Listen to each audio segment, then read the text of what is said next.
Hi, welcome everybody. It is now officially 6 o'clock and this meeting is being recorded. I would like to call the Concord-Carlisle School Committee meeting to order. And I'll call the Concord School Committee meeting to order. Welcome. And starting out tonight, we start out with our CCHS students, their student reps. We have Harry and Felicity and Zaria. Welcome. Hello, just give me 1 second to screen share, sorry. Okay, perfect. So, yeah, we have a little bit of a quicker update for you guys this week, but let's see if you want to get started. Yeah, so right before Thanksgiving break, Student Senate ran a very successful spirit assembly. You can see there is a photo of our co-principal, Miss Stahl. She got pied in the face by the winner of the relay race. So that was definitely a lot of fun. I'd say people really enjoyed that way to like de-stress right before a break. Yeah, definitely. And then winter sports are into their second week of practices, and some teams have had scrimmages and things like that, but official games and meets for the track team are beginning next week, so that's very exciting. And then also seniors are starting to receive early college decisions. People are at different stages in the process, of course, but I know for a lot of people it's been relieving that they're starting to hear back.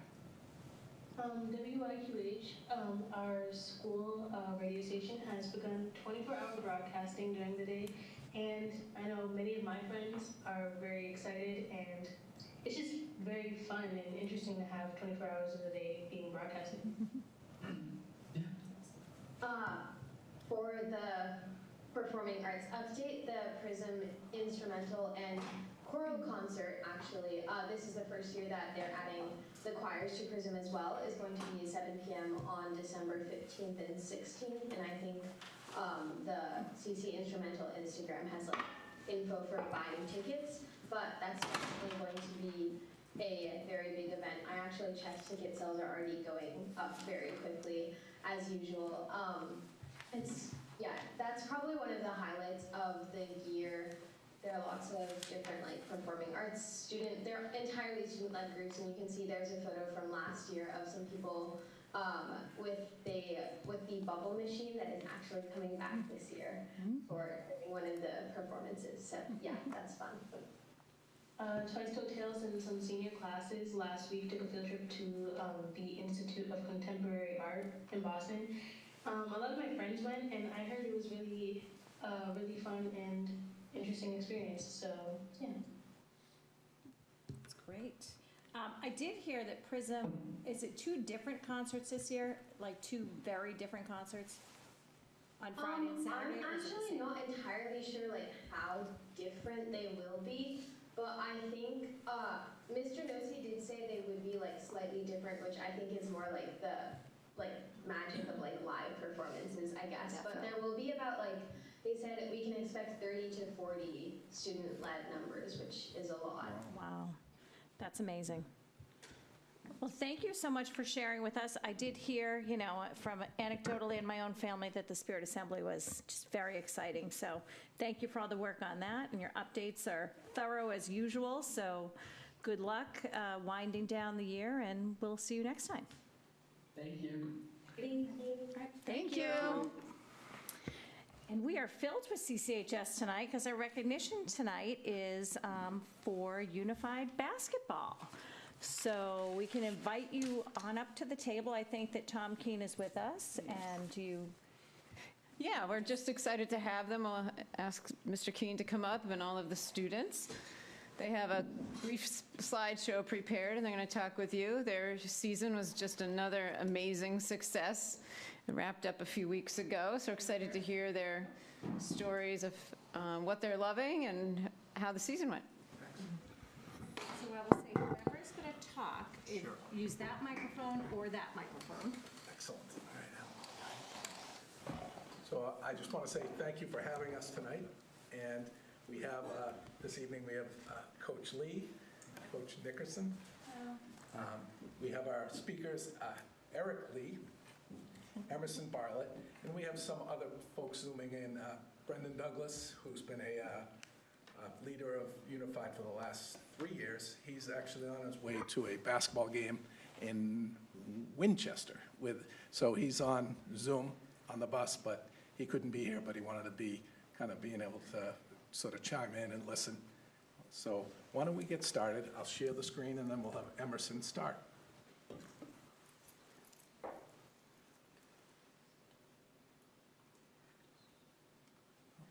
So Emerson is going to start, and then you'll take over.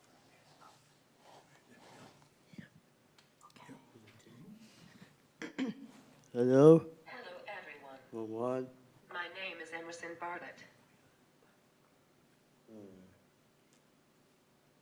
I am a member of the CCHS Unified Basketball Team. We are here to share our season. We love playing on the Unified Basketball Team.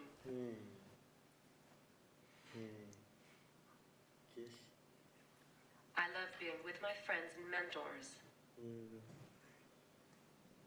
I love to hear my coaches and family cheer for us. Now my friend and teammate, Eric Lee, will talk about our season.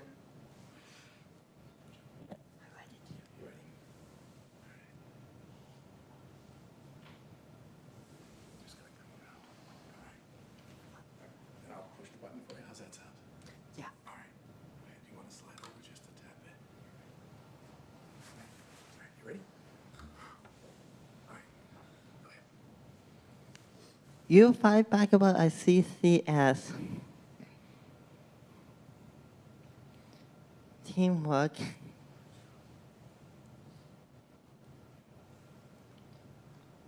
Michael, Jenna, and Brendan.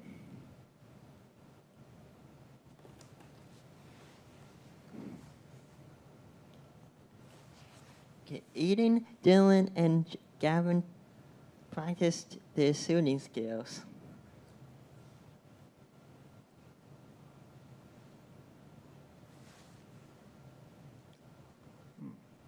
Frozen here. See if Hold on, everyone. Please wait. a little frozen. There we go. Ready? Yeah, Bella and I practicing shots. These are my teammates, and we are talking together.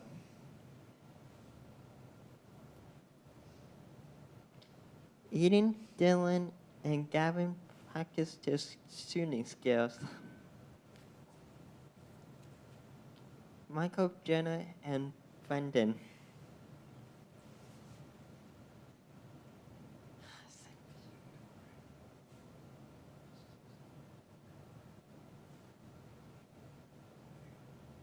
Game time, we play teams from nearby high schools: Acton, Marlborough, Bedford, Cambridge, Lexington, Lincoln, Sudbury, and Witham. We work together to be unified as a team and as a community. We have a lot of action-packed games. Here is Emerson dribbling the ball. Adrian helped us work together as a team with the assistance from Nadine. Willow and Nadine help us cheer on our teammates. Adrian is dribbling the ball over to his teammates with an assistance from Nadine. This picture shows all of us on the unified basketball team. We all help each other and work as a team. This is Emerson shooting at the hoop with Willow. Eric is on offense, ready to get the ball. Jenna scores. Willow and Emerson are very proud of that play. Great shots of our fans, including U5, Emily cheers us on. This is our CCU flag team. what a great season. I can't wait to do it next year. Thank you to our coaches, CCS, our families and friends. Special thanks to you, Mrs. Keene, Ms. Lee, and Evan.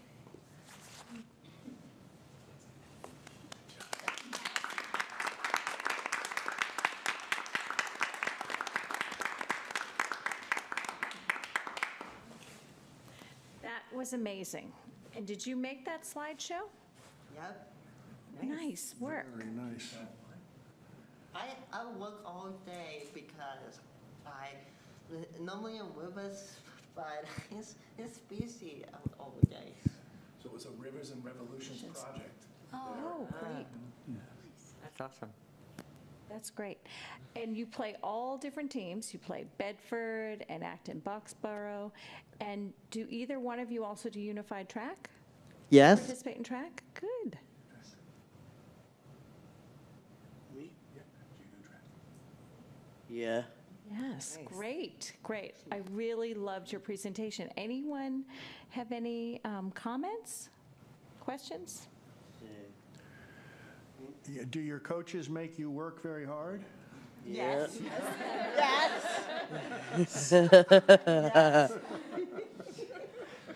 Do you make them work very hard?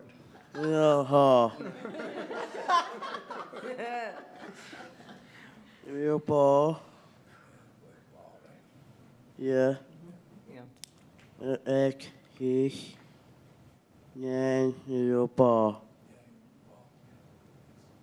Can you show everyone the sign for basketball? Can we get Eric them up? I've been to a few of your games, and boy, does the school come out to support you. A lot of kids are there cheering, right? Yep. Yeah, it's pretty exciting stuff. I think the cheerleaders went to one of the games too. You had the cheerleaders there, and I think a lot of people come to see you guys, and even Mr. Jonkas comes. I've seen him in the pictures, so thank you so much for coming to present to us. Were you going to show us the sign for basketball?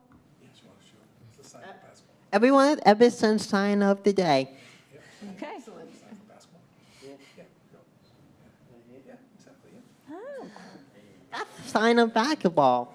thank you. Oh, very good. Very good. Thank you.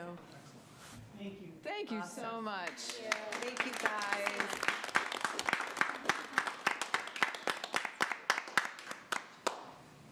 Students are always the highlights of our meetings, so thank you for coming. And you can also see yourselves on TV, so if your parents want to pull up one of our videos, you'll be able to see the whole presentation on TV. Thank you. All right, thank you so much. Thank you, guys. And as we say to everyone, you're welcome to stay, but we understand if you want to go because it is a school night.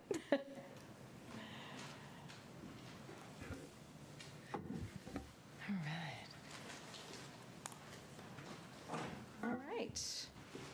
Nicely done. Nicely done, exactly. That's great. All right, so we are on to the public comment portion of our meeting.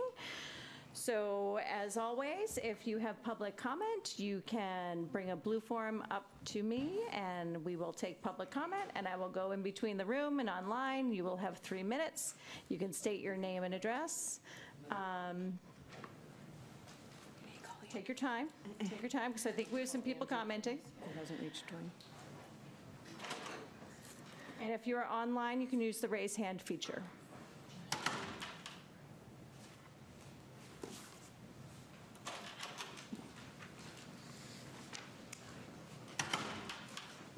All right. So up first, we have Gail Heyer. Hi, my name is Gail Heyer. Is this working? Yes. Thanks.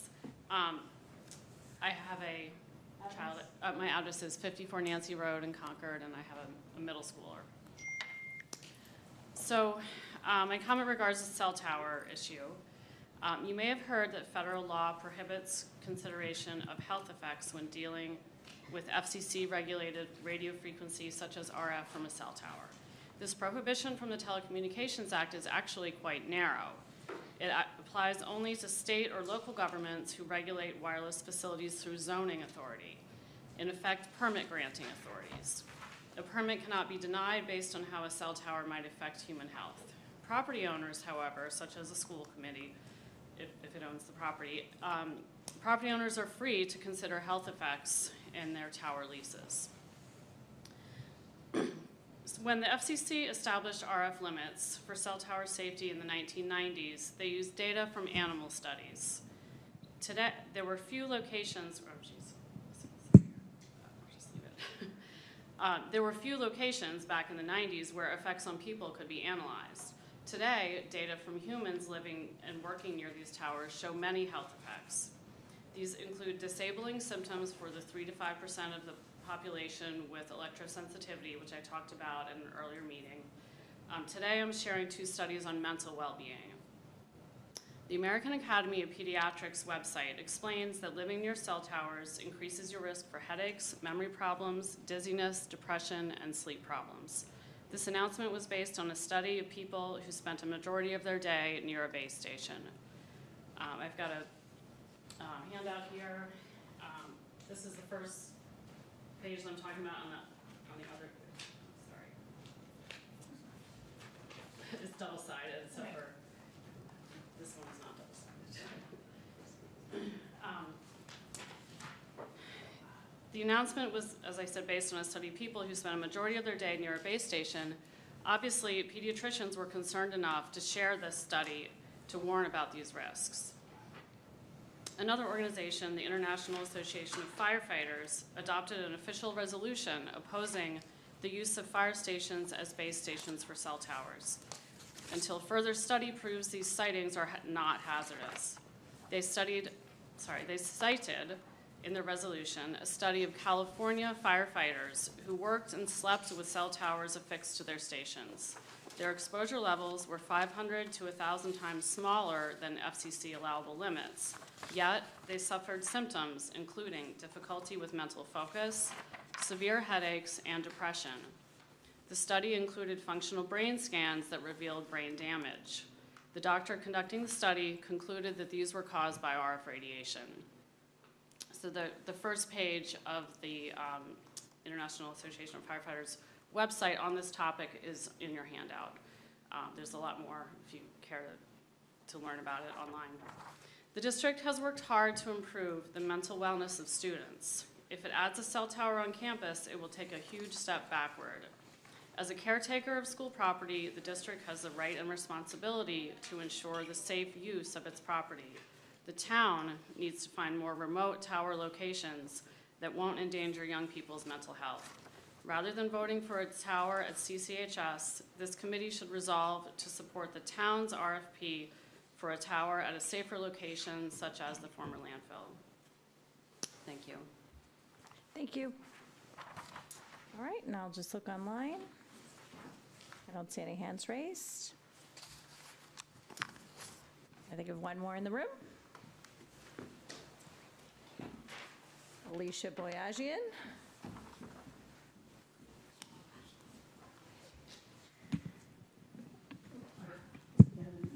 Hi, my name's Alicia Boyajian. I'm at 77 Westford Road.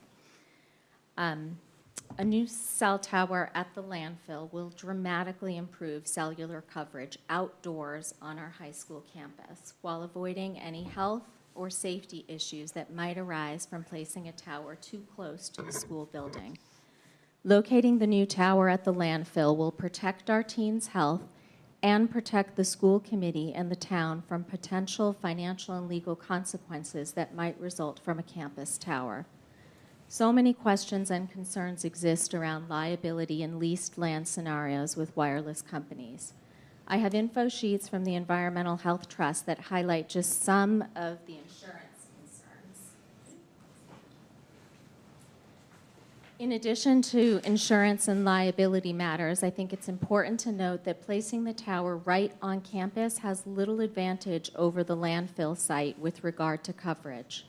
Some of the frustrating examples brought forth by the community resulted from poor coverage inside our school buildings. I've been communicating with Dr. Kent Chamberlain, who's an expert RF engineer from the University of New Hampshire, and he sat on the New Hampshire State Commission to review wireless safety.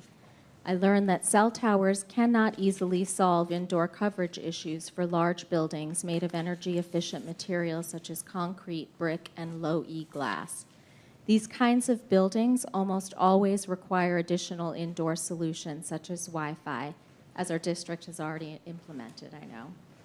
So, if a cell tower cannot consistently and safely improve coverage inside our large brick and concrete school buildings, then the new tower is left to solve only for outdoor coverage on campus. And a well-designed tower at the landfill will provide good coverage on our high school campus and surrounding areas without significantly increasing RF exposure for people on campus.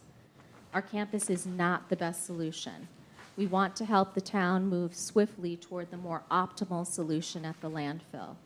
An experienced telecommunications lawyer I spoke with recommended town landfills as ideal sites for most communities.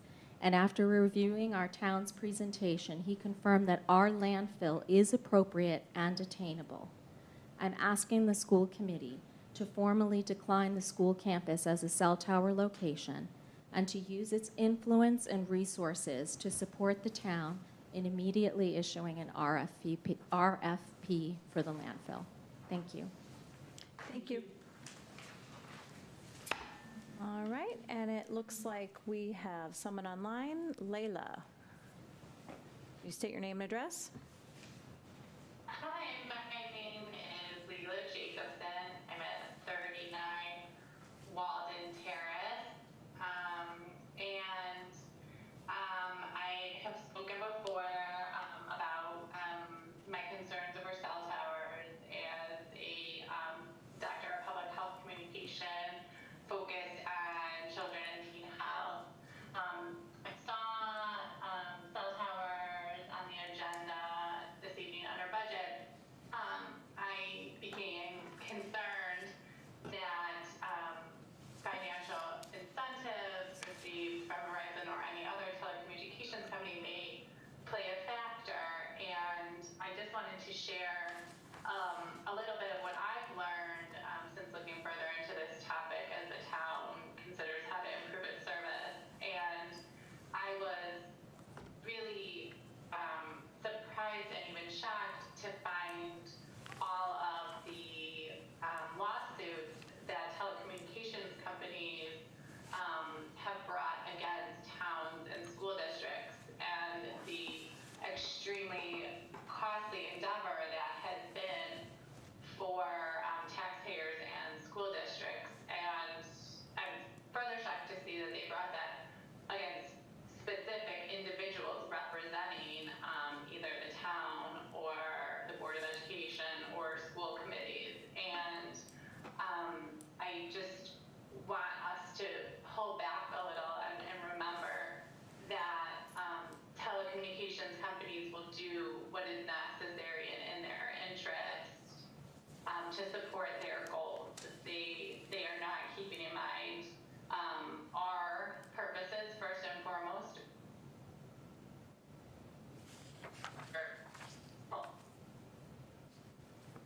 The district made an agreement with the telecommunications company. Should we let her know? Specific outline, the specific term. Thank you. And when the telecommunications company violated those terms, the school district refused to honor the agreement.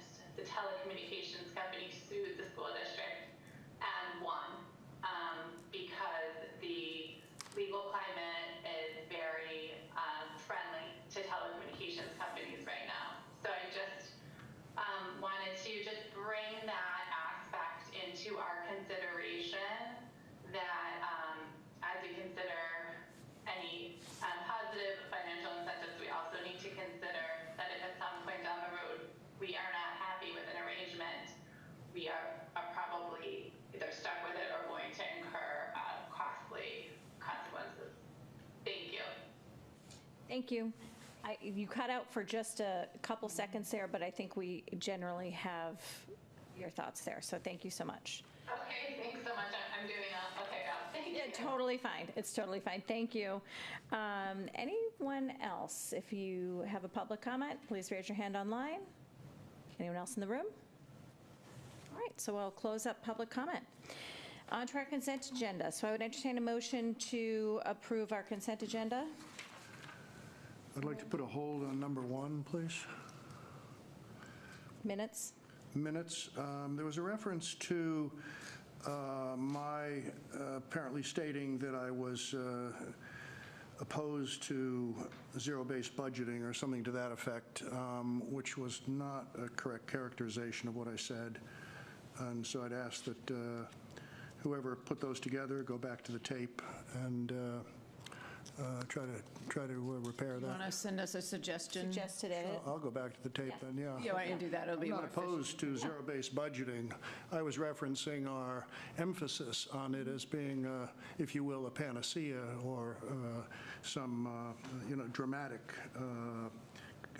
enabler of cost containment. So, yeah, I'll be happy to go back. Okay, so we'll hold those minutes from October 24th. Anyone else want to pull anything out? So I would entertain a motion to approve the consent agenda minus the joint minutes from 10/24/23. So moved. Second. And all in favor? Aye. Aye. All right. And on to correspondence. At the region, we had 2 pieces of correspondence that just came in today and from the same person regarding the cell tower. Okay. We had one piece of correspondence at the district about, at CPS about the cell tower, which I believe Tracy forwarded on to our regional members. We also had about, I can't entirely keep track, I think we had about a dozen pieces of correspondence on the CMS, and we had 3 pieces of correspondence about the Washington, D.C. trip. That's it. I wonder, chairs, could we refer to this as the cell tower questions? Because when we refer to the cell tower, it implies. Yeah, sure. Yeah, exactly. Right? So I think we're sending out the wrong Questions message. regarding a potential cell tower on I know our I'm being a campus. little nudgy on No, the it's fine. words, but It's thank totally you. fine. No decision has been made. I say that every meeting. Every meeting, right. Thank you. Thank you. All right, and on to our superintendent's report. Great, thank you. I thought I'd just highlight a few of the events over the last few weeks since we haven't met in a while. We'll start, and I'll preempt the fact that we're inviting them to the next meeting, but the boys soccer team had an undefeated season and brought home the state championship, and it really has been a community building event in many, many ways. So we've invited the boys to your December 19th meeting, and they've accepted, so you can look forward to congratulating them in person. Yeah. On Friday, we are very excited to have a topping off ceremony at the middle school project. So the last beam will be put in place. It's all painted white, and we're going to have teachers sign and whoever else we can sign before it goes up, and say a few brief words and a little music from some of the students, and really note the benchmark that this is, that the building's completely framed out. I was over there this afternoon. They've started to tent the building. Wrap is the word in construction, because of the cold, and light it within, mainly so they can heat it and do some of the things they need to do that require warmer temperatures. But you can really feel the depth and breadth of the school now that the frame is up, and pretty exciting. So we're looking forward to Friday. We had Desi on site last week. Kristen can chime in at any point, and in a tiered focus monitoring process. Angel, Charles, and Kristen really took that on as the leads for civil rights and special education. After all the pre-work had gone in and all the many, many documents which you've heard us mention, they were here to visit, and they managed to get to all 5 schools in one day, and had particular focus areas in certain special education programs and some other things as well. And then we debriefed with them at the end of the day. Compliance aside, which is their main point, there was just a lot of positives of the climate and culture in our buildings, the student-centeredness. What's our favorite quote? Yeah, so Charles Agong said after visiting our classrooms, visiting the Concord classrooms is good for the soul. Yeah, soulfulness. So it just is great feedback. We're wrapping up the second piece of that, which is they met with CPAC. They're looking at parent surveys and putting a whole report together, and they'll be letting us know. It's been a very proactive approach, probably more proactive than I've ever experienced, where do things as you go and not get this big corrective action plan at the end, to make it a real iterative process. It's been really, really productive and efficient, I think. So more to come on that. We'll obviously all get a report probably in the spring. Yep. So they asked today for your email addresses so that we can send their report directly to you. Yeah, great. On Friday, I had been invited by the DESE to meet with 22 homeless liaisons from across the state, and these are folks that are in districts with such scale of homelessness that they have paid personnel. And, you know, I opened by saying, well, I'm the homeless liaison in Concord. And in a moment that I thought would be a really interesting dichotomy to be in the room with what I considered the experts, they were really impressed by the level of work we've done here in Concord with the shelter and the lack of infrastructure to support the programming needed and the supports needed while they have those people and those systems in place. So we all left learning something. It was a really exciting meeting. And then I'll just pick up where the high school students left off. The day before Thanksgiving was just joyful in almost every direction I visited, from the high school spirit assembly to the maroon and bowl game at the middle school with the Family Feud style event in the auditorium to the Thoreau turkey trot in the rain. Yep. Mr. Sparks says, well, now I know how it feels on a snow day. I said, right, there's no good answer. To all the other events going on at the other schools, it was just a really student exciting, a lot of energy, a lot of positivity, and really let us off into the holiday weekend in a joyful way. So it's been a great few weeks, and now we're into December and all the events that brings, so more to come on that. All right, thank you. And does anyone else have anything to report for any of their committees? We haven't done that in a little bit. Anything pressing? Well, you go first. Well, I'm just going to say, we're going to talk about FinCom during. Well, yeah, sure, if you would like to do that, you can. Also, at the discussion around the shift in the tax rate, there was lots of references to spending and taxation, and I recommend people on the Concord School Committee watch that if they have not watched it, because it adds another layer of citizen concerns, I think, about the taxes that are going up in Concord. That was at the select board meeting on the residential tax exemption? Yes. Yeah. Yes. Yeah, there seems to be some confusion about what exactly the impact might be. There seemed to be competing, ideas and calculations that I don't think they squared away that evening. Yeah, I mean, people are concerned about the shift and about the increase in taxes due to the middle school. So yeah, I think it's just becoming apparent now. So anyway. So I can give an update on the Finance Committee. We are in the throes of everything with the Concord Finance Committee, and we kick off with Carlisle more or less next week. Carlisle FinCom is next week on Monday night. Monday night. So 7:45. in Concord, we're farther along. The Concord Finance Committee was able to, on November 27th, set a guideline for both the region as well as CPS. That guideline, I believe, is 3.26%. So you'll hear our budgets tonight and sort of where we have come in vis-a-vis that guideline.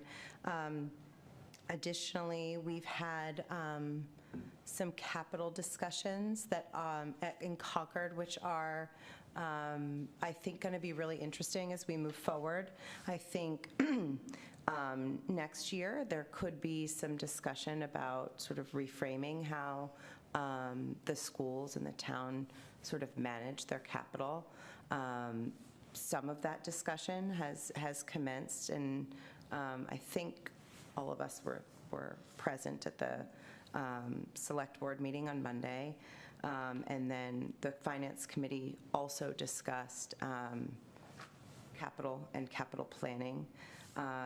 And so there will be more to come on that, I think, as the months go on, and I think certainly into next year as well. And superintendent will present the budget to the Finance Committee next Thursday, the 14th. That is not a joint meeting with us, but anyone is welcome to attend. That just came up today. Confirmed today. Confirmed. All right. Anyone else? Well, I don't want to be alarmist, but I think one of the headlines from the capital planning meeting for me was the addition beyond the public safety building, the public works facility, and roads. Roads seems to be ever more important, was PFAS and our water supply. And the number $100 million was floated to mitigate PFAS, which I thought was shocking and will have implications for all of us. Did I hear that correctly? I didn't hear 100 million, but Yeah. I might not have been. That's what I heard. Okay. So anyway, I think we're, as we predicted some time ago, we're in for some challenging times as a town, Yeah. Sure. Yep. All right. All right. All right, well, we'll turn it over to Bob and Lori at this juncture, and we will go into our discussion of the regional budget. Can I just clarify, too? I think this probably should have said discussion instead of budget meeting, because the cell tower, the campus cell tower is under there. So I just want to clarify again that the campus cell tower, it's a potential cell tower on our campus, and it has nothing to do with the budget.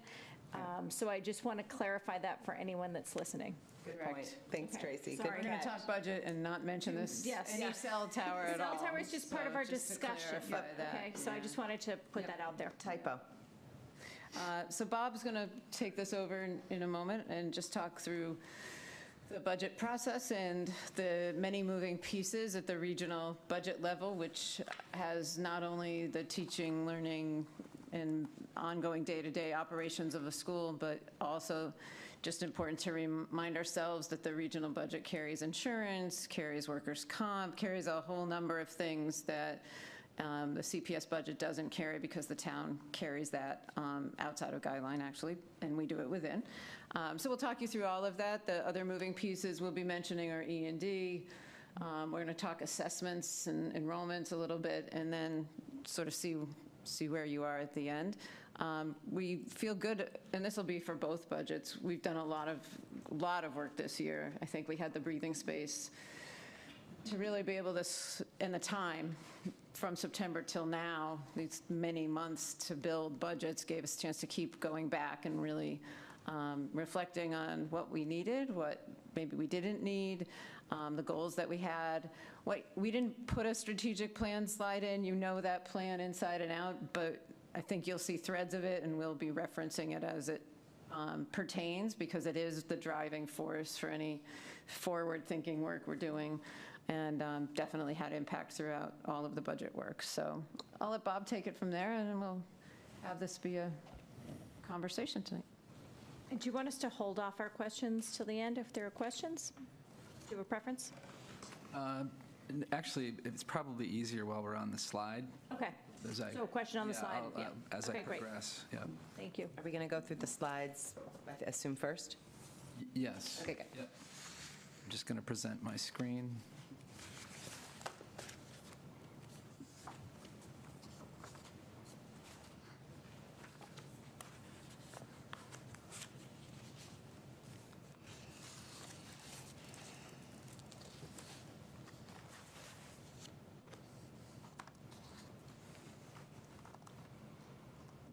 Okay. So we're presenting the Concord-Carlisle Regional School Committee Superintendent's recommended budget. And we have this on here just as a reminder of our process. I know we have some new committee members, so just kind of a high-level picture of the process. We do use a zero-based process, evaluate what our needs are, ground up from each administrator, department head, and each line item in the budget. That's built by principals and administrators and department heads in the middle school and the high school, and reviewed with Dr. Hunter and I, reviewed with the administrative team as well. At the same time, parallel to this, we have a town budget process, particularly in Concord with the guidelines process, and we do communicate with Carlisle. That's happening in parallel. It kind of brings us to this meeting tonight and the open hearing on Thursday. And we have continuing conversations with the town. We do focus on bringing our initial budget as the superintendent's recommended budget, and we're cognizant that there's guidelines being developed at the same time. And then we have a feedback loop, includes feedback from town officials, feedback from school committee. We do get some new information a little bit later. We're presenting our budget now. We get information on Chapter 70 revenues, other things that are state-related, and we do find out some things change. This is a snapshot in time. We're presenting our budget. Whether we have the ability to adjust it later or not. Sometimes we don't. Last year we had a homeless shelter open 9 months into the year, and our budget was set. So things happen again. But this is our budget based on our work the last 3+ months, and we work to live within it. This should say school year at the top. So these are our enrollment counts over 5 years, and the last count for the high school, we're looking at our student counts gone from 1,309 to 1,229. You can see, actually I'm not going to talk about CPS since we're not presenting that right now, but you can see that may potentially positively impact the trend going forward.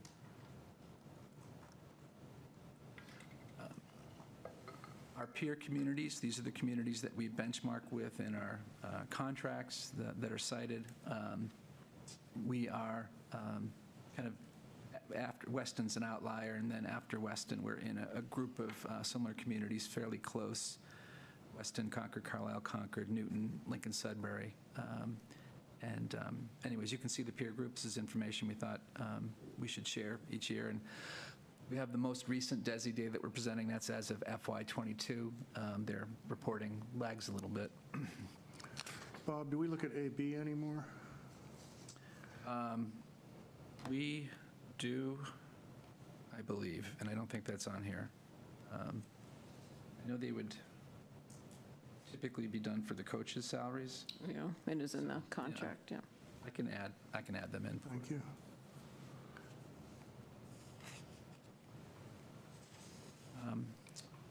So our overview of kind of our process and objectives, our goal is to maintain our existing programs and supports to students. We have built out our special ed programs, and they are built out. They're serving our students well. I think you'll see that they're enabling us to keep students in district later in our presentation. We also, our goal through this is to support strategic plan initiatives. We will mention the strategic plan and some of the items that we call out. We didn't necessarily specifically highlight them in our presentation, but you'll see some of the things that are noted in here are related to our strategic plan. And then we need to meet our legal mandates for special education and homelessness, and other legal mandates that we're faced with.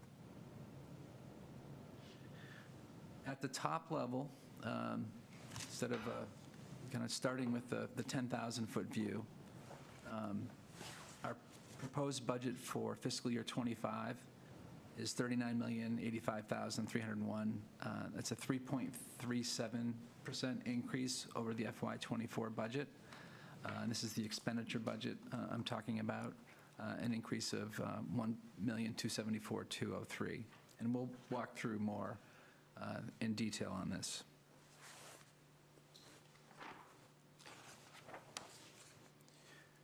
So you can see we have some increases. We actually have some decreases as well. And I'm going to go through these on the following slides, but from a dollar perspective, teaching and instructional support, it's the largest component of our budget. It's a relatively modest increase of 2.6%. Other school services, I will go through kind of what's driving that. Maintenance and operations, I will say at a high level, we've had experienced some growth in expenses there for a variety of reasons to meet needs. And again, we'll go through that in detail. And we do have offsets in debt service and out-of-district tuitions. Within administration, the key drivers are, again, we're 4.6% over here. Key drivers is administrative software support. We've worked here to align the budget and kind of determine what our needs are, align our budget with the run rates the past couple of years. We've had some items that haven't been fully captured in the budget. One of them is Mosel. This is something we rolled out during COVID. It's an Apple mobile device management security product. So we now have that built into the budget. It's still useful now and very helpful in kind of issuing updates. And we've had some increases in some of our software as well. And there's multiple kind of small contributors to that, but the primary contributor is the Mosel. Administrative salaries is up 3.6%. 0.25% of that is the 2.75. We budgeted 2.5 last year, and we had a 2.75 increase non-union. There was a couple replacement hires where there was some slight cost differential, and a couple small increases aside from COLA.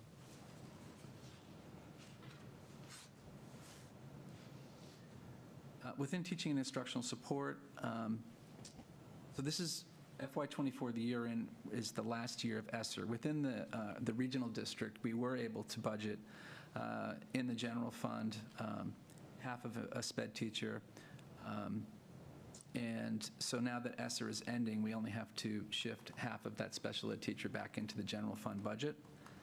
And then we built this budget last fall, and as schedules came out in spring and into the summer, there's varying needs that change and shift, and these can vary from year to year. And this year, this is really reflecting our current staff. We've had some increases and decreases. The net of this is it's plus 1.5 minus almost 2, so the net is minus half, but it's across various subjects. And so I just wanted to show you that there's a lot of moving parts there. It's not, again, it's zero-based and it's adjusted to needs. And we might have some shifts as we go through scheduling for next year where we potentially have pluses and minuses in different subjects. And we strive to, again, live within the budget that gets approved.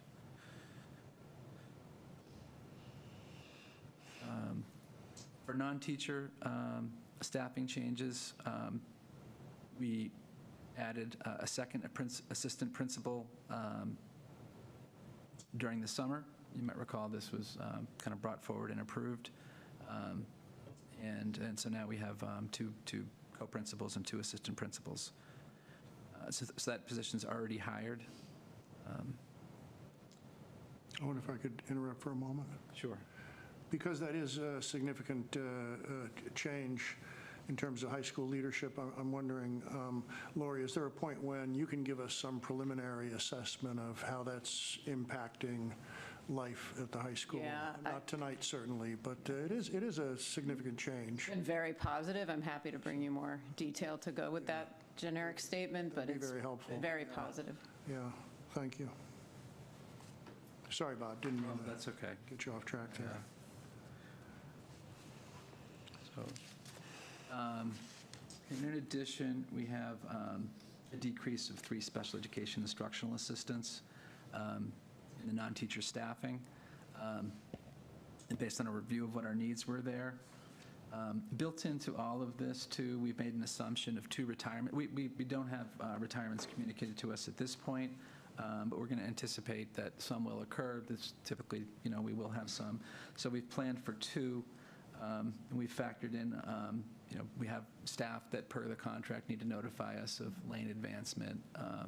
And so they're getting an additional, taking additional coursework or getting a master's. So we've planned for their lane advancement. And we've held back some because not 100% of the lane advancement happens, so we've held back about 20% of it. And that's kind of built, if you look at the line item budget, it's built into the contingency line. Instead of trying to guess which department these happen in, we put them into the contingency line as a negative amount. So that's the moving pieces for teaching and instructional support. Again, that's on the staffing side, a 2% increase. And I'm going to look at the non-staff piece of it. So that includes contractual services. That's a 21% increase. The big contributors to that are Calculus Project, which this now fully funds it in the budget. We haven't been fully funded in prior years. This accounts for 25 students attending in person at $1,500 a student, 9 students attending remotely. We also have, this completes the cycle where students are in grades 9 through 12 now. We haven't had all 4 grades attending in prior years. And we have rising 8th graders as well. So this should be a stable number going forward. It shouldn't be something we see increasing. So that's the bulk of it. The professional development stipends, we've kind of reinstated a cut that we made last year there to ensure that we can continue with professional development.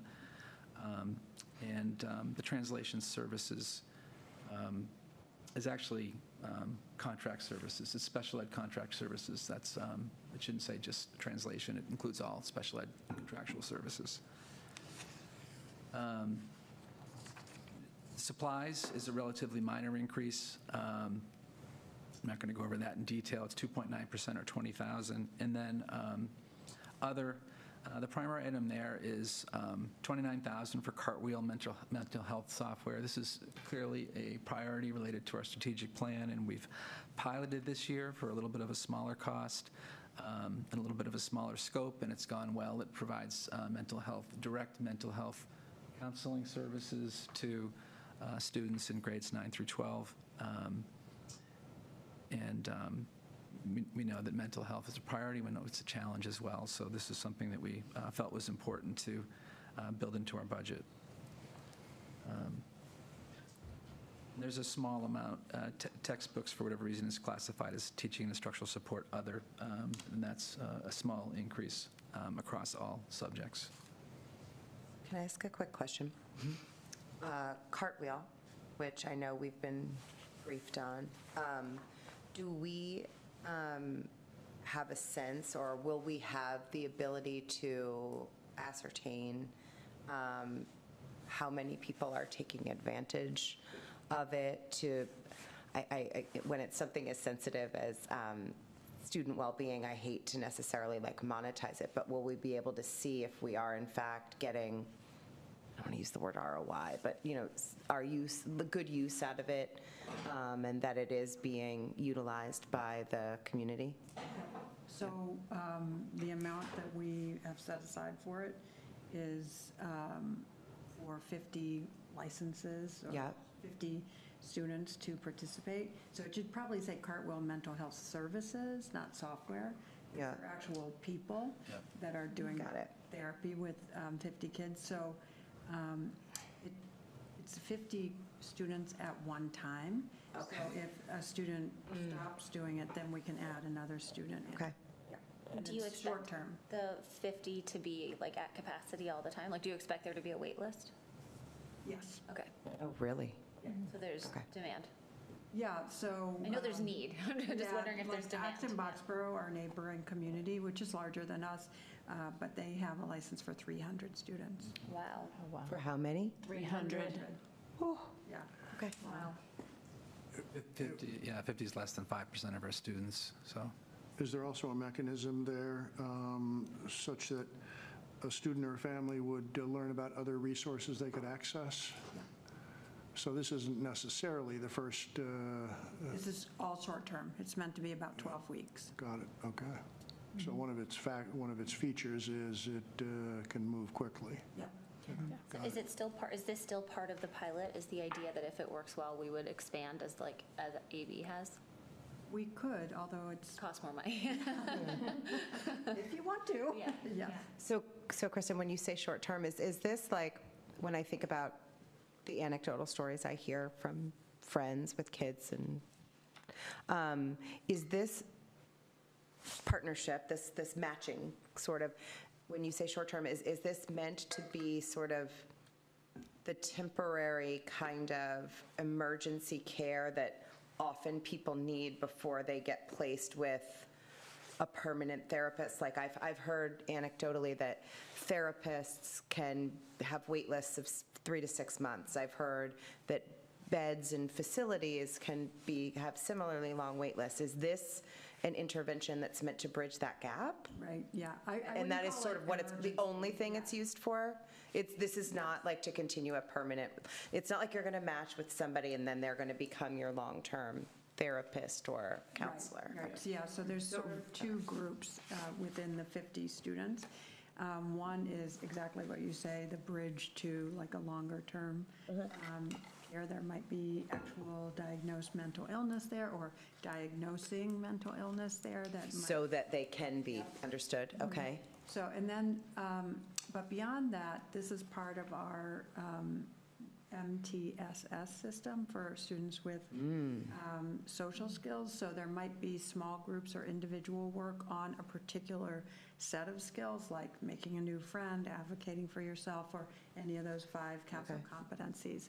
So it's one of the mechanisms that our school administration and counseling staff have to refer a student that's highlighted on one of our assessments as needing more support. Yeah, okay. It feels very different to have counselors available at our request rather than just, not just, but supporting families to make those connections themselves. The delay is significant. Even, and we're certainly benefiting from Care Solace and the role that that plays as well. The continuum is just building out, which is really, really important. Yeah. And last question, so are you looking at the data to see if we need more than 50 licenses, and you would then come back to us and say, this program is taking off, but we need more? Yeah. You would come back to us for that? Yep, but it's a full year pilot. Okay. So we wouldn't know something like that until the spring. Till the spring, okay. Okay. Thank you. Okay, I'm going to keep going.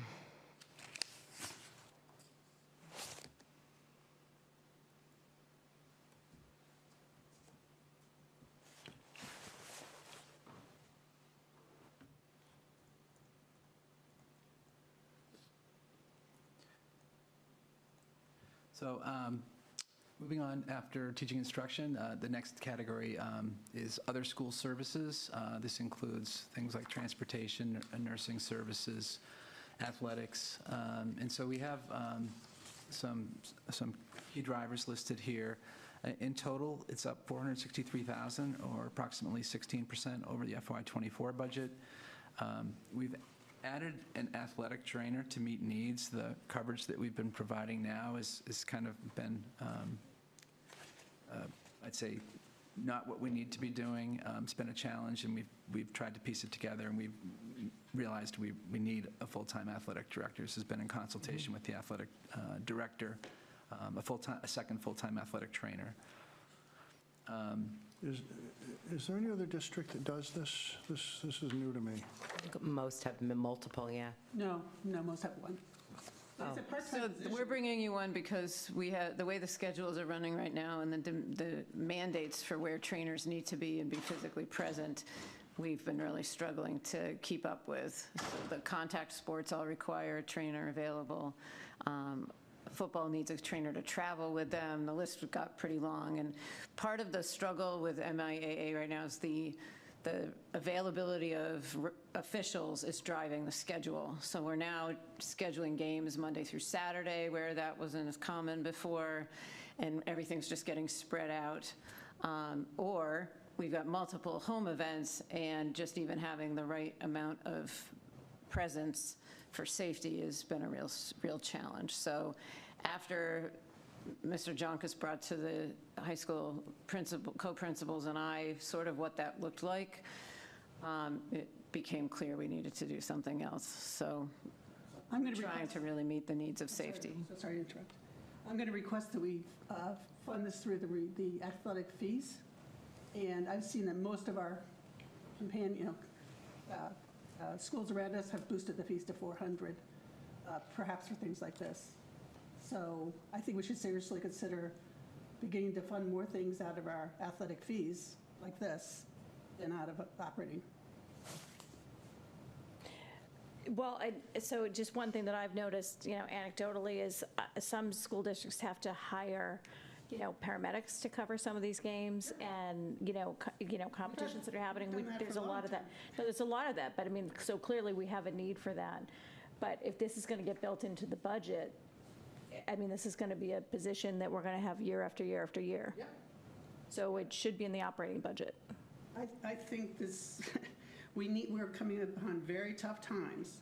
This, to me, maybe a need, but trainers are supposed to be not addressing things like health and safety. They're there to provide assistance to students who need training assistance. So if we've got other issues, then we should backfill with a assistant athletic director or something of that, you know. A trainer just feels like I just think it should be funded through the athletic fees, and we can't have this creep with our athletics where having our operating budget grow almost by $100,000 for athletics in 1 year. Regardless of the funding source, do you foresee structurally a chain of command, or are these two co-equals that serve under the AD? Yeah, I think you our imagine it work? veteran trainer would be above the one that we're going to bring in. And I just want to clarify, the $500,000 increase in this section is not all athletics. No, but I said 100,000. Okay, yeah. Most of that is not athletics, so. So perhaps we could take a look at the athletic fee revenue and expense over the last couple of years. I'm sure that data is readily available. That might help inform your question. And the person's not there, so $70,000 seems like a lot of money to me to spend for somebody who's there from like 2:45 to 7 at most every day. Yeah, I mean, we can bring you the backup data if the chairs that's a lot request of money. that. There's a great need here, and we felt pretty strongly that we would meet this need. And I kind of look at this as, this is kind of the equivalent of a school nurse. You know, it's the same type of position. That's where I disagree. I'm sorry. Okay, well, you can agree to disagree, and that's fine. But I do think that, you know, athletics is also changing significantly. We've got, you know, I mean, I look at the concussion protocols, and when you watch people go through all of that, the trainers are clearing people, you know, daily on that. And I think the lack of officials, that's been really evident recently. And so with the schedule, I mean, Well, let's move Patty on. can't be in two places at the same time, so. I have a question on this one as well. On the special ed transportation and the regular ed transportation, is any of that reimbursable? So why don't we go And through the does rest any of the of it- slide first? Oh, sorry, I thought you went I've through only the talked slide. about the I'm trainer. sorry. That's okay. Go. And then I'll answer that as I go. Okay. Or I'll circle back. So the other drivers are the special ed transportation. That includes case transportation, includes some other parent transportation. In total, that's a fairly large number. We did have a large surplus. Case generated a huge surplus, and they had to return that to us. That's going to decline. So part of that is not just the cost, but the fact that we're not getting a surplus back as much from Case. The regular ed transportation includes drivers, includes supplies and maintenance, includes some contract services. And the coaches' salaries I've talked about in previously, where we have added some teams and we don't have that fully budgeted. This will bring it up to where it needs to be. In the nurses line, we actually have, that's not any additional staff. We have one person who's advancing 2 lanes, which is a big chunk just by advancing a couple lanes on the salary chart. And there's some small increases for supplies there. And then the 2 smaller items at the end, co-curricular supplies and salaries. And that includes all the stipends for running clubs and things like that. So the question on transportation is whether it's reimbursable. So the homeless transportation is reimbursable. That's not included here. Okay, so it's not We've included. not budgeted homeless transportation. We're anticipating we're going to get reimbursed for that, and I talk about that later on a later slide. So I'll go over that. This is all out of, this is all out of our operating budget? Yes. I mean, obviously, but. Yes, and the special ed transportation contributes to the money we get from circuit breaker. So if we have a student who is over 4 times the per pupil state average, you take the tuition plus the transportation, and we'll receive some circuit breaker money for that. And we apply all the circuit breaker money to tuitions just for simplicity. But some of that, the money that we're getting for circuit breaker comes from these special ed transportation costs.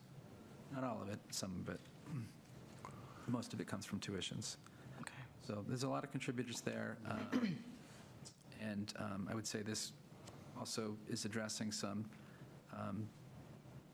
for example, the coaches, it's bringing it back up to where it needs to be budgeted for the new teams that we have. Come back to officials for a second. Is that all borne by the separate revolving account for athletic? Officials, yeah, variable costs like that, we put in the revolving fund. Is that seeing a real stress because of the difficulty getting officials? Have those costs gone up? Is that stressing that revolving fund? I think it's more games, so we'd have to do the homework, but my instinct is no, it's just that the timing of them is different. So it's not a supply and demand that's Well, seeing the rates take off yeah. yet? Okay, all right, thank you. That's not to say your prediction of supply and demand might not be true over time as as they try to fill the holes. recruited, yeah. It would be more of a supply if the rates were higher, but we obviously Well, that's would hope not that's our discussion. Yeah. So if there's no other questions on this, I'll keep going to the next slide. So maintenance and operations, the big one here is electricity. I did look at the last couple of years, and we've under budgeted where we've been. We've run at $422,000 and $498,000 the past 2 years. FY23 included spiked rates because of the Ukraine crisis, oil crisis. Well, it was more than an oil crisis, but the impact that it had on oil rates. So we budgeted that to come back down a bit to 473, excuse me. But our base budget was, we've run over budget each of the past couple of years significantly, and so this will, I would say, right-size our electricity budget. Our usage has been fairly consistent the last 3 years. We just need to do this to have the appropriate amount in our budget. The building service labor costs are reflective of recently contracted. We just renewed the contract with maintenance workers. This also includes our custodial staff, building service staff. So that's an increase of $35,000. Contracted services and supplies are 2 areas we've seen. We feel like we're in a place where we're seeing more issues occur as the building's getting older. We spent $35,000+ on the HVAC unit on the roof. We needed to bring a crane in. This is one, I've met with the facilities manager on this, and he's kind of implored me that we need to focus on the high school's maintenance operating budget and supplies as well, parts and custodial supplies and maintenance supplies. So again, I think this is an area where we're trying to kind of reinforce what we need in the school. We've done a lot of work to try to work on the campus and improving it, and this is a step towards doing that too, and making sure we have the financial support for it.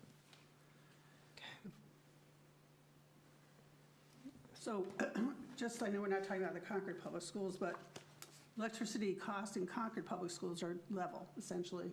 And I'm just We didn't have, good point, and they were budgeted more appropriately for Concord Public Schools. It's not, the issue wasn't that they're growing. The issue is that we've been paying more at the high school and haven't budgeted for it. okay, and the other odd thing is, so Ripley is way up on high school budget, but level on Concord Public Schools. For that same reason. Yeah, Well, it's just a split. How could that be? Oh, Ripley, I'm sorry, forgive me. I can look at that. Yeah. Oh, I see what you're saying, yeah. So again, the intent here is to bring things in line with what our run rates are.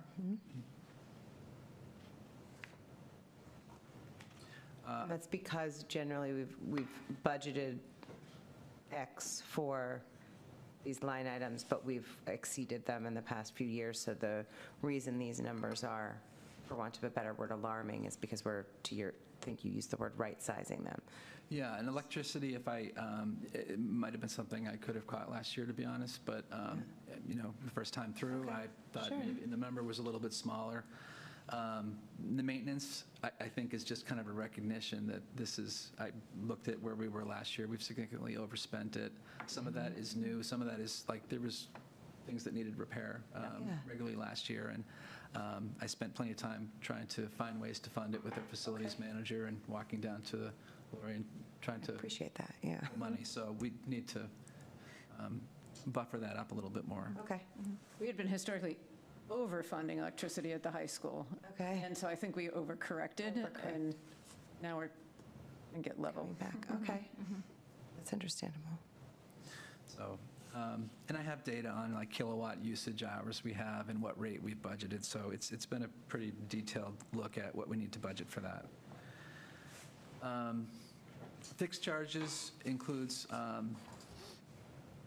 life insurance and other insurance programs. I don't know how much we want to talk about what's happening there or not. You can reference it, I think. Yeah, there's some, we've notified Minuteman Neshoba Health Group that will be exiting. Many other districts have, and so one of the options we'll be looking at is Maya. So part of this is a transition to a new group, and that's not really, I think if we stayed in that, we'd be seeing significantly larger increases. This gets us into, I think, a program that would be more stable and less likely to have the types of variations we've had in prior years. So overall, we're budgeting a 6% increase or $127,000. That's both across active and retiree in total. And that's for the life, health, dental programs. The workers' comp is up $55,000. We've had a large loss a couple of years ago when we got put into a pool, and we've now been able to just in the past couple months get placed with a carrier again, and Maya is also considering us. So this $55,000 brings us to what we're paying for currently. There's the potential with no losses in future years and better experience that our modifier would come down and we might see more savings. We had been paying about $140,000 2.5, 3 years ago. We're working on this. We paid more in FY23, and so we're working by transitioning to this new program to save some money. So I know it's a large increase here, but it's progress from where we were in FY23. And the FICA is just taxes. It's our contribution for FICA, and that's up 19% based on last year's run rate. These are offset by reductions in sick leave buyback and basically the retirement incentives are phasing out. So that's down $31,000. And our OPEB contribution, which we talked about, we've got feedback here, and we've reduced the contribution from $550,000 to $425,000. I would say good news there is that, actually we have another slide about the OPEB contribution later, so I'll defer that. But in total, we're up $110,000 or 2.5 versus the FY24 budget for fixed charges. Can you speak just a bit further on exiting Neshoba, picking up MIAA? We dare not leave one before we've locked into another, do we? We've been attending the what's the Insurance risk? Advisory Council meetings, which is the union leadership across all the town and school bargaining units, along with the town manager and her team. Indeed, we did decide to leave Minuteman Neshoba without anything formally secured. We're meeting again Thursday to go back to the Maya rates, look at a couple other, they were hoping to get a couple other quotes.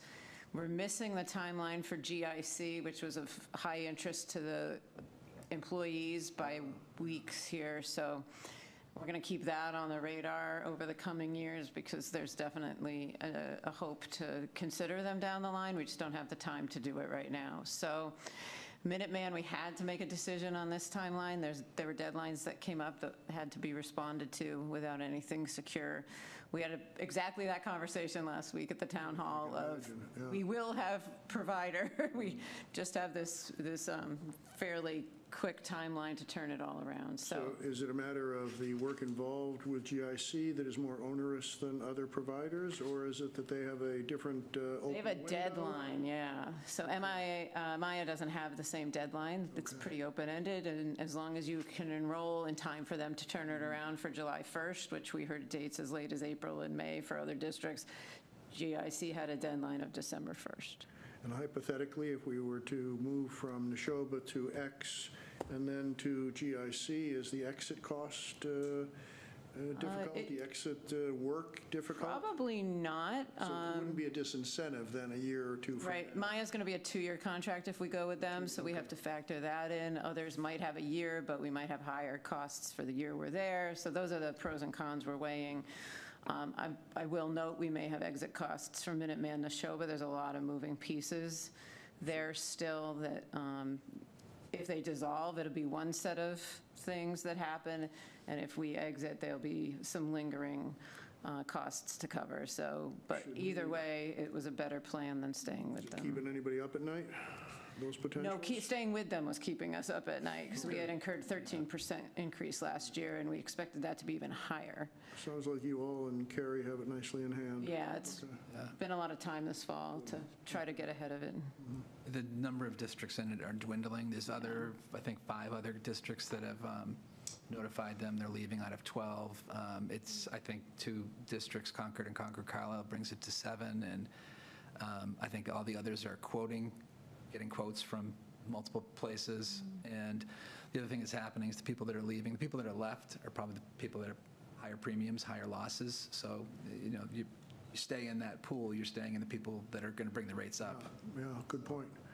And are we exiting during a contract period or at the conclusion of a contract period? With Minuteman, we're not under. With Neshoba? Yeah, we're fine to leave. We're fine, okay. June 30, yeah. So everyone's covered till June 30. We will have a plan in place by July 1, so there's no gap. Got it. But anyway. Good. Sounds as good as it can be. Yeah, I think so. Thank you. There is some protection, too, in the second year with Maya that they guarantee that you won't receive an increase more than their average increase. So they're not, Minuteman is one rate for all carriers. Maya is based on, you have separate rates quoted for each municipality, but large losses are pooled. So that's a benefit as well by pooling large losses. If somebody has a really expensive illness, it doesn't count against your rates. And they say if their range is 2 to 12% next year, we're going to get no more than the average of the group. So there is some protection by going to them as well for leveling. For 1 year. Yep. Going to continue. So fixed assets is up 10%. This is really specifically for one thing. It's for our replacing computer lab hardware. And that's driving the increase for fixed assets. It's replacement equipment.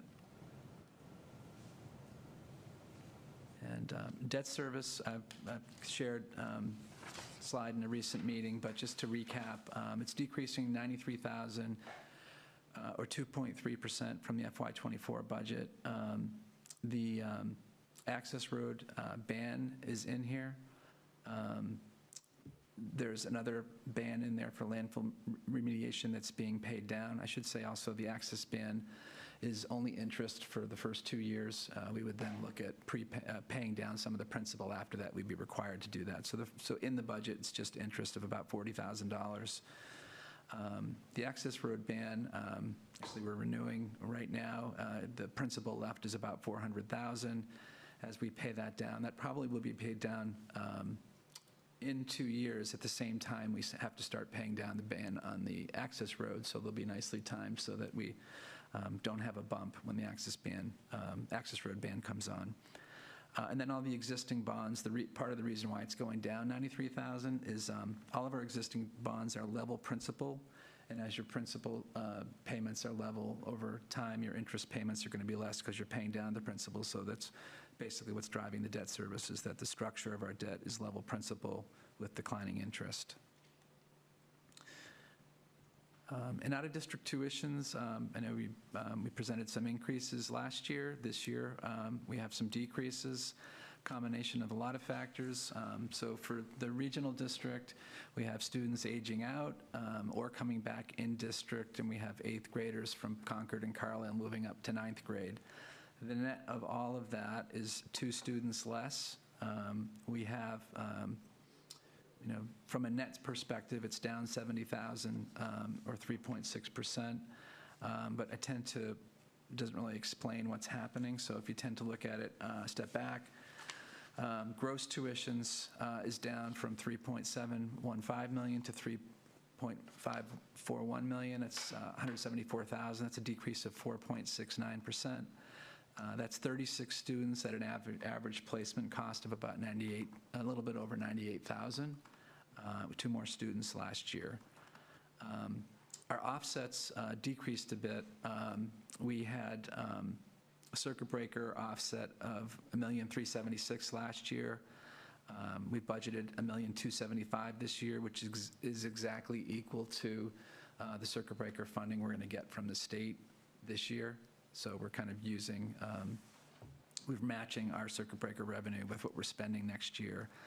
In FY24, we pulled in and used $100,000 of current year circuit breaker funds as well to help balance the budget. We're not doing that this year. And then the IDA offset, which is the IDA grant, we apply it all to tuitions. Actually, there is a small amount that's proportionate share, but the portion that we can use in district is increasing about 20,000. We're projecting it to increase about 20,000. Within out-of-district tuitions, we also have a charter school assessment. School choice is nominal. I think there's only a couple students, and school choice is a smaller amount. The charter school assessment is going up by 1 student based on DESI's projection. This is for students attending charter schools. I don't actually know the charter schools around here. In my last district, Advanced Academy of Math and Science, a highly rated school, was a charter, but students that opt to go to a charter school get charged to our regional district. We get more data on this, and right now it's an estimate. Town-based CPS? Town-based CPS. We don't actually get live data on this until January, around the same time we get. So it's an estimate for now based on the roster that, the projections that DESI sent us. Can you remind me, circuit breaker, do we have a 2-year runway on those receipts? So we are in FY24.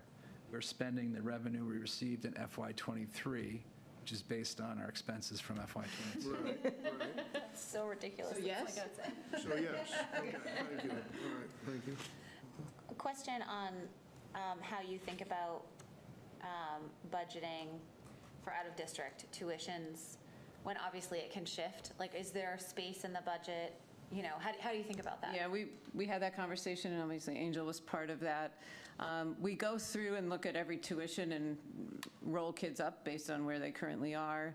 Angel was able to offer where she is with kids, and if there was a talk of bringing them back, and actually that list had more on it than we would have expected, how many of those we were going to actually reduce from the budget because she thought it might actually play out that way. So we obviously didn't assume they were all going to come back, but maybe reduced a little bit based on others.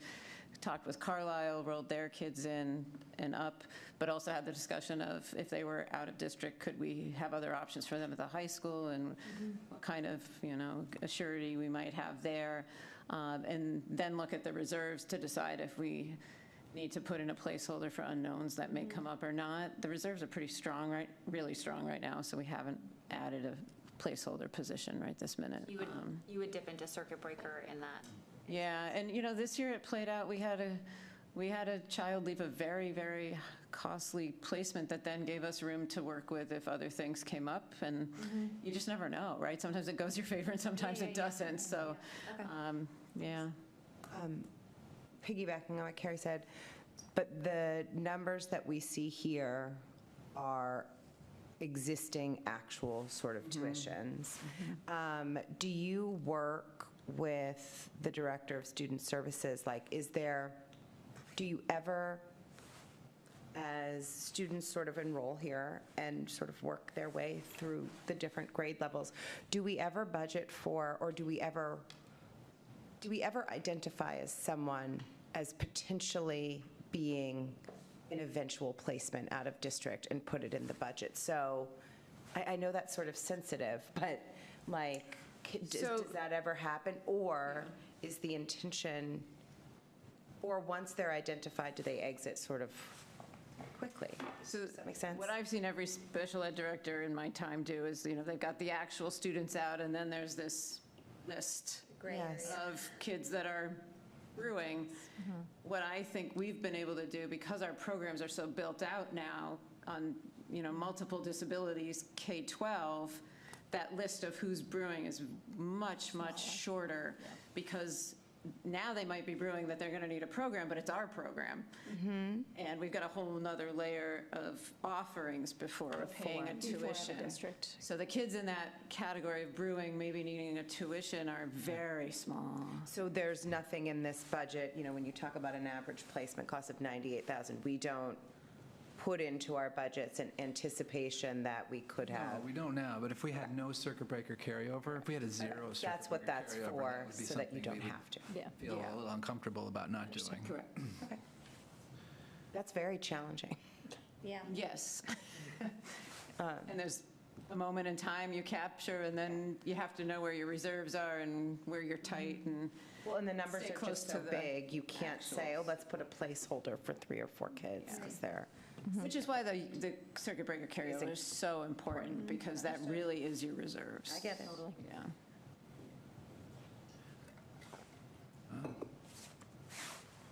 I think, just last comment on this, you're at 36 students now. Many of these are kids that went out when they were young, and we haven't necessarily been able to bring them back. For lots of reasons, it's hard to, bring a family back to programs they haven't experienced. So the fact that you'll hear numbers later in CPS of 15, which we're holding steady at 14, 15, 16. We are actually 16 this year, now down to 14. The high school numbers are going to continue to decline, which feels good as we see kids either return to our programs or age out. okay. I mean, Or graduate, which is even best. How would that affect, that would just bring down this like $3.7 million significantly, and then if something happened, we would rely on circuit breaker to Yes. bridge the gap. So for example, when you get to CPS, you're going to see the numbers like 1.5 million, not 3.5 million. Yeah, that's significant. Yes. and there's more students at CPS too. Yeah. Oh, yeah, good point. True. A lot more. A lot more. Yeah. Carlisle doesn't have the same, I don't think, in-district programming. Like, we have a lot of in-district programming, so, there are students who. We've built some, I know, and Yeah. we've been talking with them on what we have too. So. And I'm imagining, because you didn't mention it, that you're comfortable with our communications with Carlisle, so we see what's coming And Angel's at picking the that. time we need to see it Yeah, coming. Angel and Fran Wolf, who's our assistant director now and really doing out of districts, they've already started to talk with Carlisle, and, we could always build that up even more, but there's a nice bridge there right now. Thank you. Great. Thank you. Okay. And best of all, right, tonight you can see what it does for everyone to have a more inclusive school environment. Yeah, it's great from like a community perspective, and then also from a financial fiduciary. And I think Angel took a call from another district to tuition someone else into Pathways potentially next fall. So we're building some reputation too. So, sorry, I'm moving my screen around here. The next slide, just a high-level breakout so you can see the increase and how it's split across salary and non-salary. A little bit more on the non-salary side this year, 3.37% overall. These are driven by things that we've shown in the previous slides. ESSER funding, we're in last year for the high school. There's a potential for a small trickle, but I don't think that'll happen to FY25. We really didn't get a lot of funding for ESSER 3 for the high school, $193,000 in total. The person we hired for the ESSER roles was in FY23 a little bit less than we had anticipated. We also have to make a contribution to MTRS. You have to do that for professional staff on any grant. So that's part of why FY24 will be a little higher. We have to make that contribution. And then there's no projection FY25 and no anticipation of a replacement grant, and which would mean we don't have a pandemic, and that's a good thing. Right. Well said. These are just to highlight what the programs, what the support is for the position. Again, that MTRS contribution will need to happen, and then there's some small funding for summer school. The homeless students that we're supporting, just wanted to provide an update on our revenues that we anticipate for this and the expenses associated with it. So we have two sets of students at the shelter, some that elect to come to school in Concord and some that elect to go to their home district. We found, I think, a little bit higher percentage of those that are older electing to go to their home district. But of those that have elected to come here, we are receiving support from DESI, a state grant, very good support from the state. It's $104 per student per day, so $70,000 from the state. We receive $1,000 per year per student from the federal government, and that's $4,000, so we anticipate $74,000 in funding. We're using those grant funds to support these students with an instructional assistant, contract services, whatever those needs may be. And then those funds also help support our family coordinator, who's the liaison to the shelter families, who's been fantastic. Out of district students, the only cost there is transportation. We're projecting that to run around $118,000 this year. I did want to point out, though, 85 of that's related to the Concord shelter. We also have a student that's homeless, not related to the Concord shelter. We're participating in a DESI pilot that will provide more timely reimbursement for this. And the hope and the intent is that we can then apply these expenses directly to the funding source that the state provides in terms of a homeless reimbursement. So those are kind of a high-level picture of the dollars involved, $74,000 in district and $118,000 for out of district. Lori, Cynthia had a question, sorry. So the bill the Governor Healy signed yesterday, I believe, which I don't know the details of, but it mentions increased aid to special education, to shelters, to many things related to schools, but I don't know the details. Yeah, we're just starting to get details. I got an email late this afternoon from MASS. It looks like the high school might have picked up some of the special education money. It's all proportional to some formula I haven't figured out yet. The homeless, my instinct is that most of that money is going to go to the unsupported shelters, rightfully so, because those municipalities have picked up costs of basic services to the families, whereas Mock and the state are covering that here in Concord. So we're not really expecting much from the migrant homeless money in that bill. No, I was more interested in the special education. Yeah, but we'll get more to you. We're just studying. Literally, I got an email right before the meeting that I think the high school might have benefited from that. Another thing just related to Healy's, I thought when she came in, she immediately was concerned and addressed the issue of the out-of-district tuitions going up so much, and I thought she threw some extra money that way. Is that true? She did, yeah, through the legislative work that happened that. So did we get more, does it come through circuit breaker, or? It happened last year in the allocations that came out. Do you have the memory of? The specific criteria they established, we didn't meet the criteria. So we did not get any additional money? We did not, no. They almost made it so that you had to have an exceptional increase, so, 14% wasn't exceptional enough. What? It would have been nicer just to have it allocated based on. Yeah, I mean, I've got the one for the monies that just were passed, and it's some very complicated formula, certain increases over certain times, and there are different amounts at different thresholds, and so it does look like the high school might have benefited for all the reasons we just talked about, because there's more kids involved. Okay. So we'll get more details to you as we have them. Can I ask a question? I know that we are participating in the DESI pilot that was going to give us the reimbursement for the out-of-district transportation.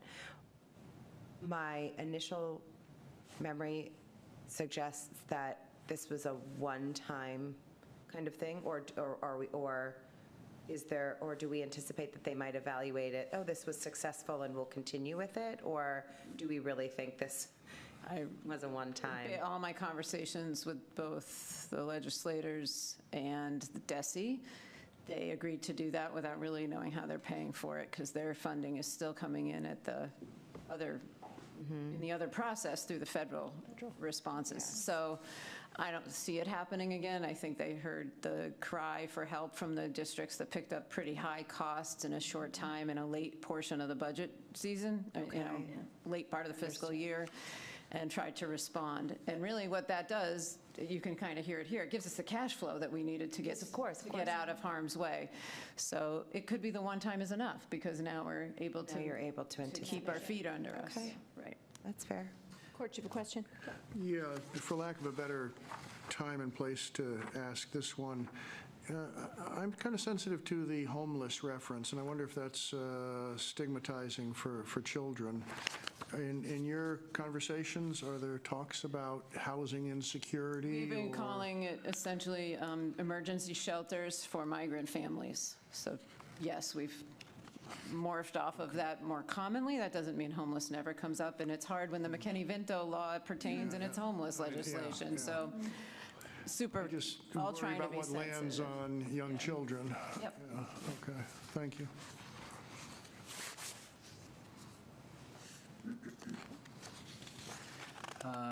So other post-employment benefits, we did talk about this in a meeting, I don't know, a couple meetings ago. So this is just summing it in our budget presentation. Our OPEB trust is 52% funded based on a recent audit just finalized last week. We've reviewed the draft. And so we've adjusted our contribution based on that, and also based on feedback from the school committee, to $425,000 per year, which I would recommend we consider sticking with for the next 5 years so that we're fully funded. We don't have to do that, but it would be nice to be fully funded in 5 years. And with the qualifier at the bottom, that's subject to market returns, like things can change, and so, but that's the projection. Concord, the town of Concord's in a similar place. Not many districts. Yeah, I mean, that's just phenomenal to be that close to fully funded. Okay. Awesome. So now I'm going to shift gears. That's all been from the expense budget standpoint, looking at revenues. So Chapter 70 aid, I'm projecting an increase of $88,000.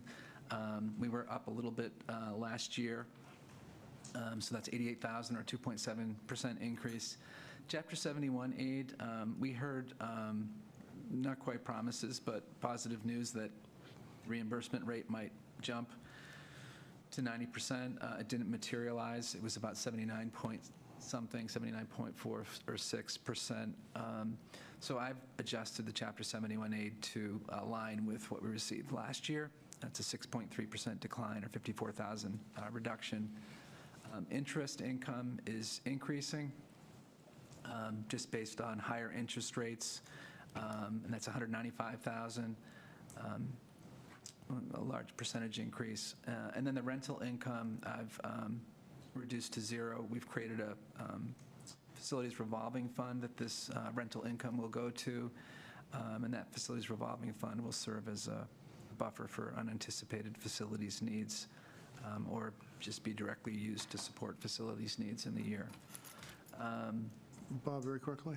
Yes. So the 20 that landed here now lands in the revolving fund. Is that, those are net proceeds after we make all the charges against it? Yes. Yep. Okay. Our staff could be charged to that. In some cases, the staff, you could have a staff that you bill as part of the rental, so that'll go in. In addition to that, there's kind of other charges for the use of the room. So the profit piece, I guess, will go here. Or offset, yeah, as the case may be. Yeah. Realistically, I shouldn't call it a profit, because that's covering cost of maintaining our facilities, and we are going to have wear and tear from people using our facilities, and that's what that. And it's going to kick a boiler on and so on. Right. Yeah. And that part of the electricity cost too. Yeah. Thank you.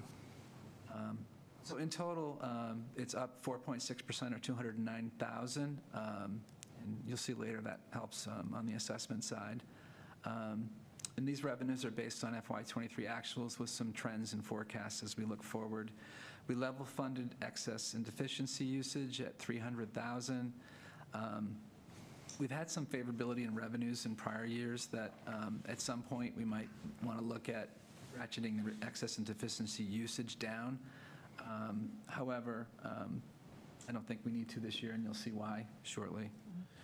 That was always the plan. When other things happened, and then you end up like that. Yeah.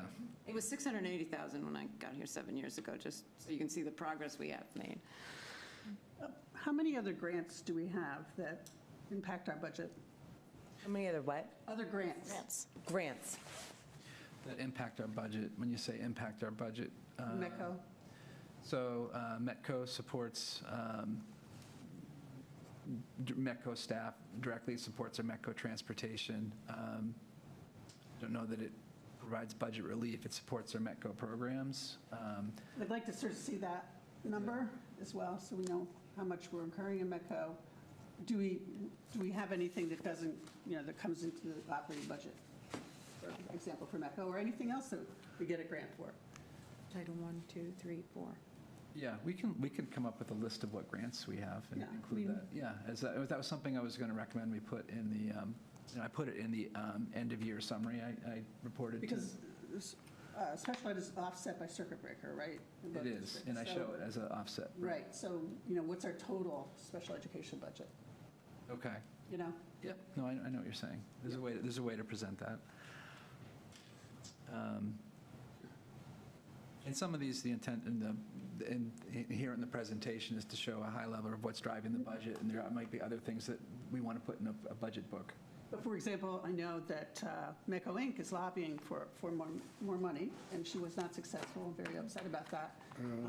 But it would be, I think, behoove us to, when we're talking about our budget, say we would really like to see all METCO programs get more money from the state, so we can build a bigger, better METCO program across the state. Anyway.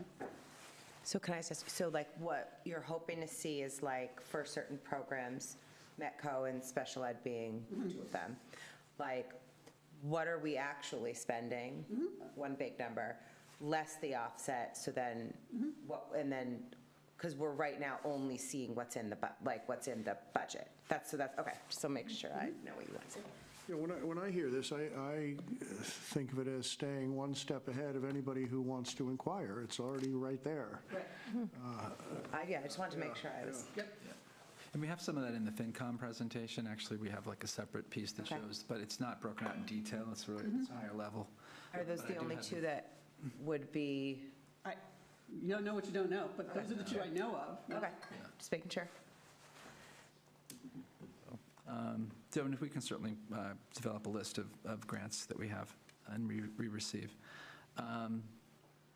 So these are the revenues in total, up 4.6%, or $209,000. Our assessments, just to kind of walk folks down the slide, you start with your expense budget, which you saw at the beginning of the presentation, and then we deduct revenues that we're receiving from the government, miscellaneous revenue, interest, charter reimbursement, and then utilization of E&D to offset the budget, and arrive at a total assessment to the towns of $34,317,288. And then we allocate that to each town based on the relative percentage of students, resident students in each town. That just includes Concord students residing in Concord, those residing in Carlisle. We have more students than that, just to, in case we have staff students and METCO students as well. So you can see the assessment increase in total is 3.2%. And by town, it's 3.42% for Concord and 2.51% for Carlisle. You might remember that last year it was over 8% for Carlisle and below 2% for Concord. So the shift, it's a little bit more stable this year. Next slide has a breakout that we've been asked to provide too, is what is our assessment comparison with out debt factored in, and that's the top portion.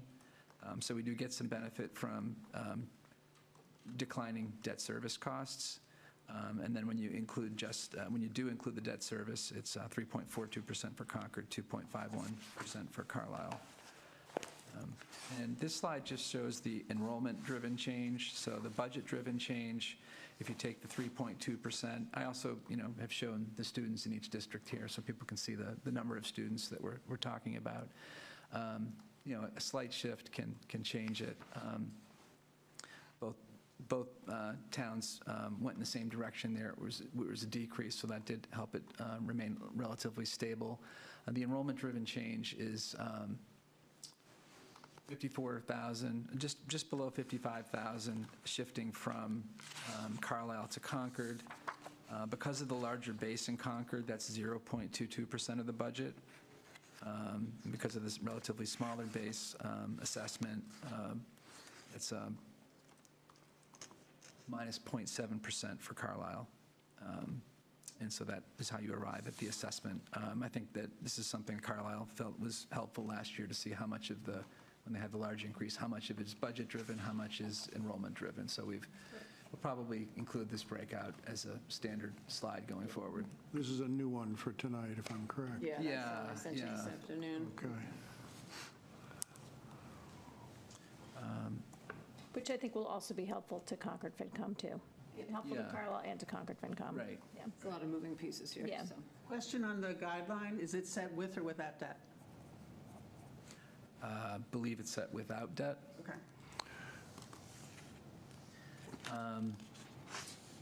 The FY22 certified E&D balance, so just to paint a picture of where we are, our cap is 5% of our operating and capital budget a current year, so that's just south of 1.9 million.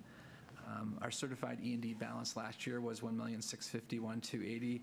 If I add our favorable revenues in FY23, that was 495,000.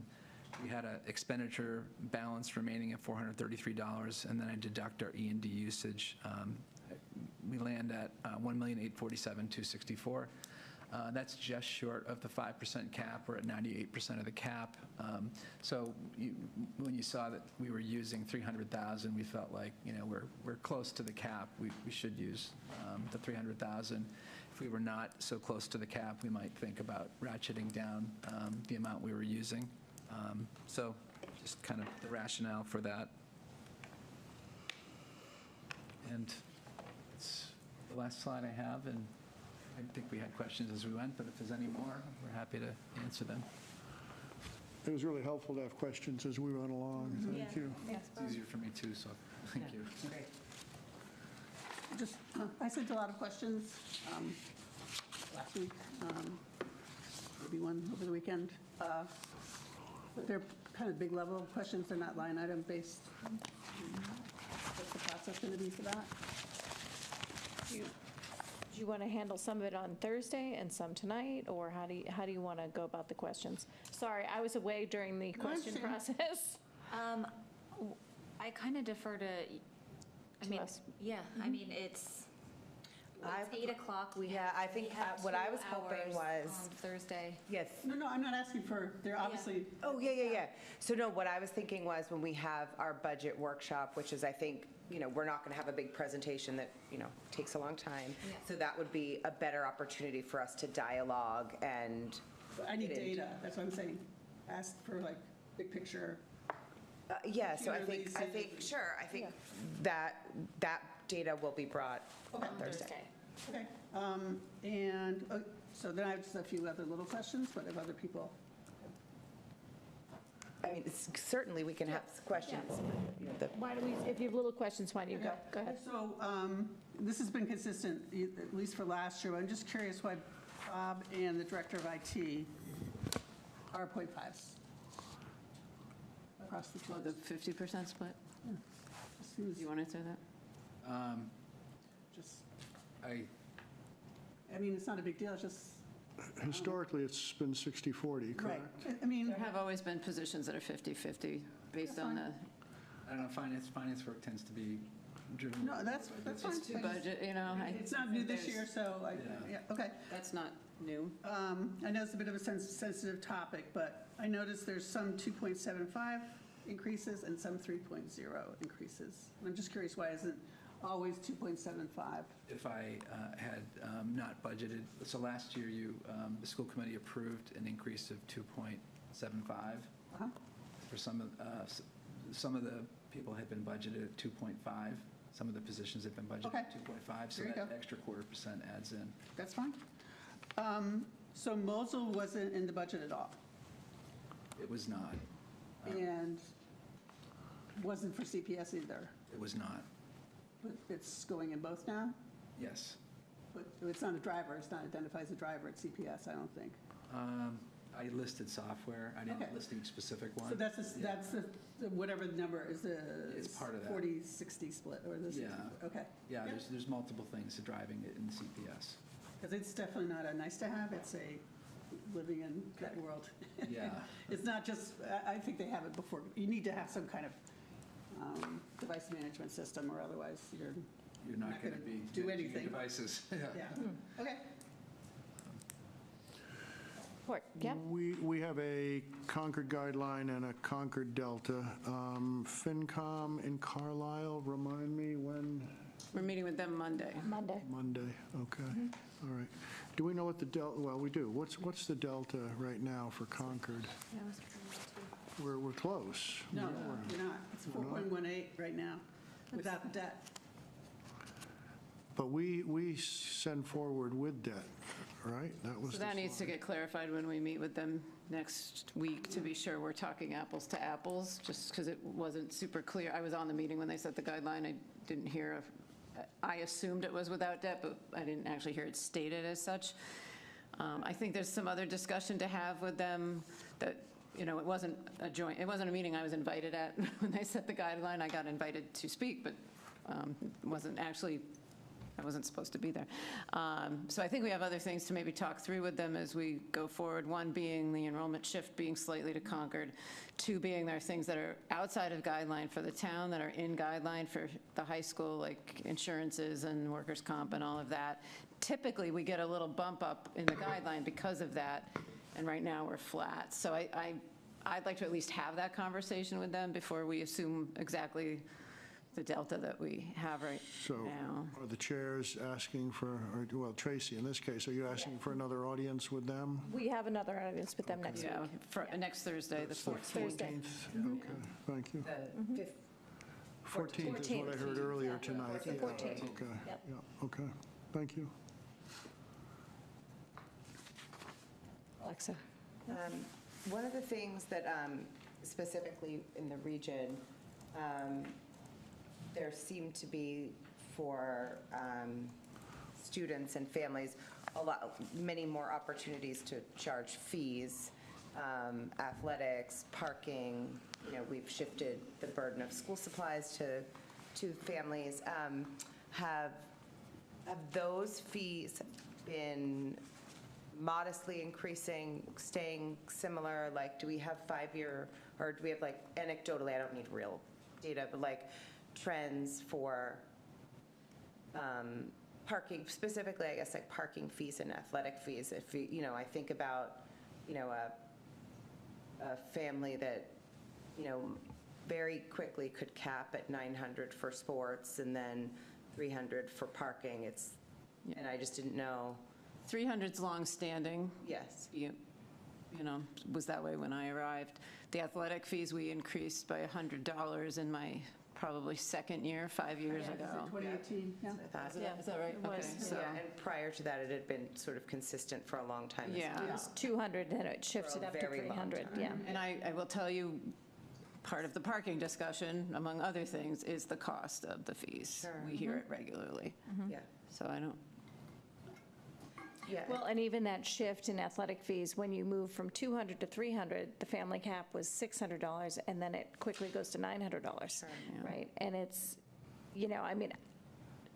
I will say, I had kids participating in sports at the time, and it's a big shift in 1 year when, you're paying one fee 1 year, then the next year it was like, oh, wow, these really went up. And I didn't feel like I saw a lot of warnings, so I guess if we were entertaining any type of fee discussion, then, I mean, that $100 was a huge jump in 1 year. I understand why it had to be done, but from the parent perspective, it felt very large.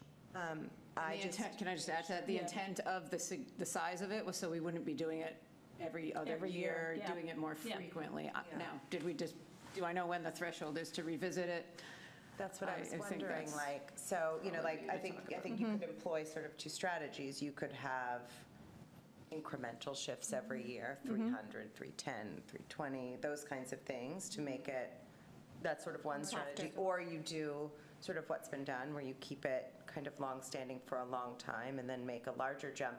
I just didn't know if there had been any discussion of what that long-term strategy might be, and I think you get to, that's something we didn't discuss. We spent many, many hours on fees. It was not easy. But to your point, Alexa, we might want to have a hoped-for, subject to change, calendar by which we do a reexamination. So we don't have to do incremental every year, but we don't have to do whopping catch-ups either. Or even, I think, would that be a careful examination every 5 years unless circumstances that's what I was thinking, would there be value at some point in creating an anticipatory cycle so that families can in fact plan? I don't know. I don't know the answer. I'm just wondering, because to Tracy's point, these fees aren't insignificant. This is, I'll pay $25 to join the soccer team. And they can have big impact. And, as we're all discussing, so many things are just becoming expensive everywhere you go, whether it's the grocery store or your tax bill or your, God forbid you can take a vacation, if you are so lucky, airfare. So I don't know. I'm thinking that it could be something to think about, making some kind of. Somebody who's done a lot of analysis, and Dr. Hunter knows I have, of athletic fees, it's a very complex question because some sports are much less expensive than other sports. And the school committee thought long and hard about that and decided that we were not going to have a tiered system because that just gets into different inequities, right? Kids want to play a sport that is expensive and it costs them a lot more money. So they're forced out of the sport because they can't afford to play that sport. So, I think we're at a pretty good place, but I do caution us to not run up the operating budget because of increases in athletics, because, I don't know, it's just it's a balancing act, because it's not, I'm one of the biggest supporters of kids doing athletics, but it's not part of the core educational program. So we just have to be careful. It's extracurricular, even though I firmly believe that it's key to health and happiness for some kids to participate in something they love to do. So that's interesting, because I think too, as someone with a high school student, you're right, it isn't part of the core curriculum, if you will. However, I think as parents begin to navigate the process of what comes next for your child, whether it's for the vast majority of people in Concord and Carlisle, it's college, and without those opportunities, it can be, they have in fact, interestingly, become sort of necessary to student success beyond high school. Happiness. Yeah, well, no, but that's one thing. Like the concept of the whole child and educating the whole child so that they are mentally well, physically well, and intellectually well. That's part of it. And then there's also like the pragmatic part, which is we need to offer these kids opportunities to differentiate themselves so that they have a successful path beyond college. That's like, I think that aspect of things has become really complicated for parents, certainly, I think, more acutely so in the past 10 or so years. How these kids and students must differentiate themselves through their commitments outside of academics, to me, is just breathtaking and extraordinary. Not quite relevant to the budget, but, but nonetheless, but sort of. Because we need to be able to support these kids so that they can have success beyond the high school. So it's an interesting kind of topic about our philosophy and. Well, it is multiple paths to success. Yeah, right. And some kids, they may not have academic success, but they may have a ton of athletic success or musical success or. Yeah. Yeah, even that. Anyway, it's interesting. Yeah. All right. All right, any other questions for Bob or Lori on the regional budget? Question about our DEI position. It was during the budget process that we created the DEI position, which was to be independent of the METCO program, and of late it got connected. Where does it stand now vis-a-vis what the budget directs people to do next year? Now, METCO directors, both of them report to the DEI director, but the day-to-day. So there is a straight line there now. There is. Because that was not our intent, you'll recall. In fact, we were quite explicit that it was not our intent. I don't recall that as a unified committee message to me. I believe a METCO program belongs with the DEI director, whose sole job is belonging and inclusion. That said, he's not doing the day-to-day work anymore. The directors are doing that. They're managing the logistics, managing parent concerns when they come up, managing child needs when they come up. So he's at a very high level. He's supportive of them and, their go-to, as well as the principals, of course. So. And turning to consultants for fiscal '25, do those remain stable, the long-term consultant agreements that we have across the districts? Are you talking about professional development?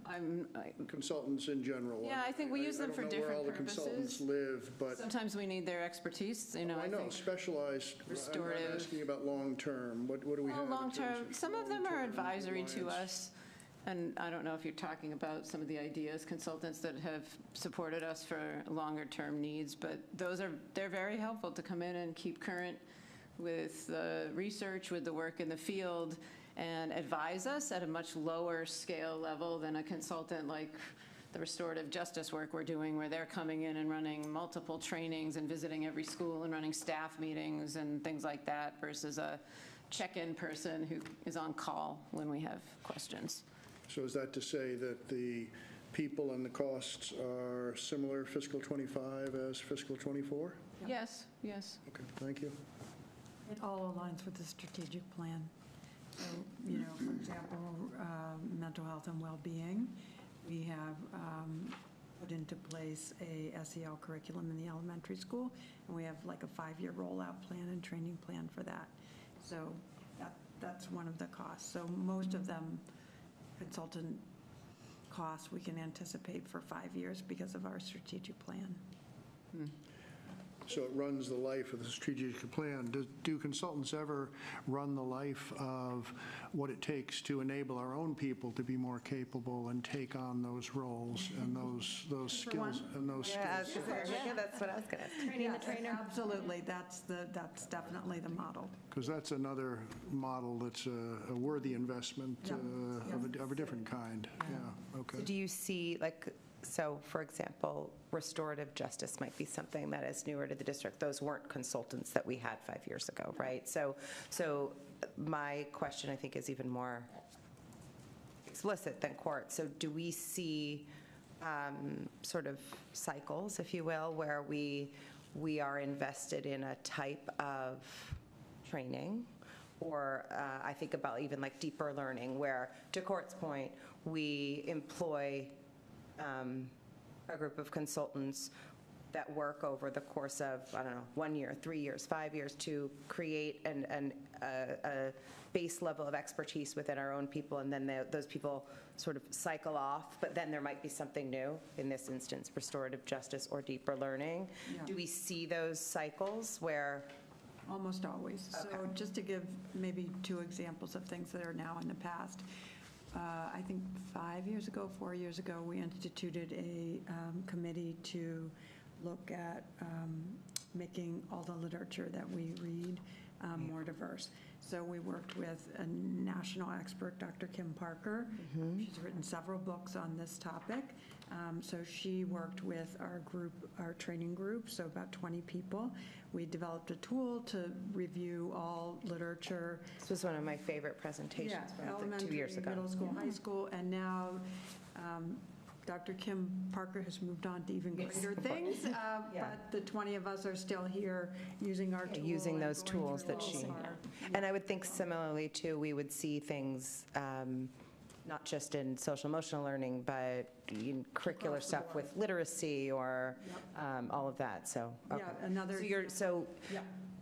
So we're always, to some extent, going to be maintaining a level of outside expertise because we are always innovating and trying new things. Is that, so even though we don't see a decrease in spending, if you look at, like your diversification in literacy, that was a spending level. Now it's gone, but it was, we've taken on a new initiative, whether it's curricular or social emotional, because we are in fact trying to meet the objectives of the strategic plan and sort of stay current and innovative for our kids. Okay, that makes sense. Because I had those questions too, like, the number doesn't really go down, you don't. So I think, I don't know if that was what Court was looking for, but that's what I look for. We did make some adjustments over the last couple of years to, like Kristen will tell you, the PD paths aren't necessarily able to fund like the national level people or as many of them, and we're turning to some more local people. So there are ongoing dialogues about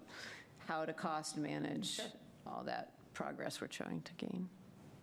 I think about, not to get too in the weeds, but I think about sometimes like like a CPAC model where they'll join with like some other districts to fund Nadine Gap or something. Do we do that okay, just, again, something that doesn't show up on a budget. Yeah, but Responsive Classroom is a great example of that. They're almost always combined trainings of different districts together. And that's, again, for sensitivity for financial stuff, and the more the merrier, I don't know. Yep.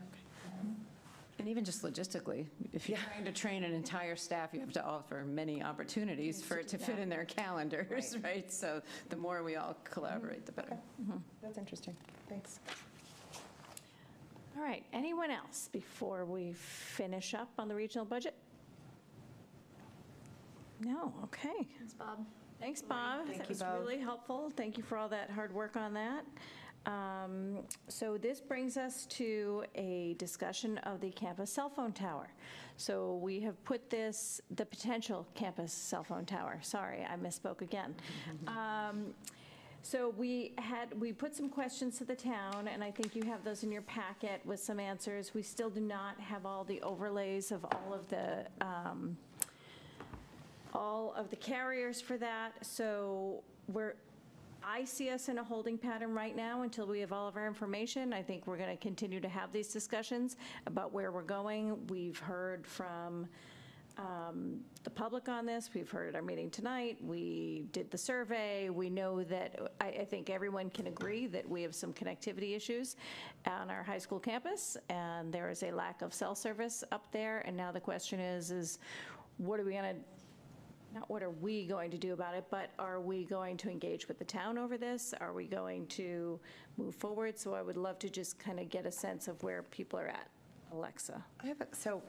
This to me is like really complicated. So like I'm curious how, if anyone has ideas about how we even go about talking about this, because I think there are sort of multiple paths we could take with the conversation, right? Like I think at some point, I think we're going to have to decide, is this the right choice for our campus to address some of the safety issues? And that could be like a discussion and an up or down vote, right? I see that as like a possible path we all walk on. Then I also think like another path that is maybe different, adjacent to, I don't know, would be like, is there discussion where, we've heard from a lot of constituents in both our meetings and on email about, might the town move forward with the landfill site. Is there a path where we might advocate for that in a more direct kind of manner? Do we think that would be useful? The town has kind of seemed to indicate often that they don't believe that that's particularly viable. I don't know. So like, does anyone have any ideas about how? Yes. I'll just make a comment. Sure. Because one of the thoughts I have is, were we to not move on something, advocate something, in the absence of that, would the town, in fact, say, let's see what Tricon does, we're about to sign, that's what we were told, and then what do we do next? Would they be asking, what do we do next, if they weren't hearing from us? And I don't think we need to answer that, but it's one of the questions that's Right, but so, and then I think if that were to be our posture,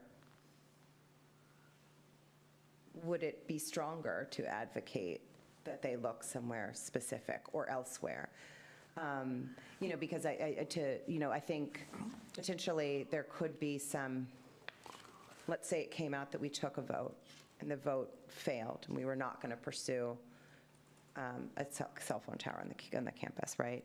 And I don't know the answer to this. Can a year from now another school committee retake it up again and vote to sort of change that? Our action doesn't bind anybody. Okay. Okay. So we're not, if we weren't going to vote to do it, it wouldn't like adversely impact any sort of future opportunity if there were no viable sites moving forward in Concord, and eventually we all came to realize this is it. Like, this is the only nothing place else in the left. town that we can do this. A school committee could pursue it. So there really isn't necessarily a downside maybe to taking a vote and advocating or any of those things. Let me give you my simple, very, very simple take on this. Because these conversations didn't start this year, last year. These have been going on for decades. Right.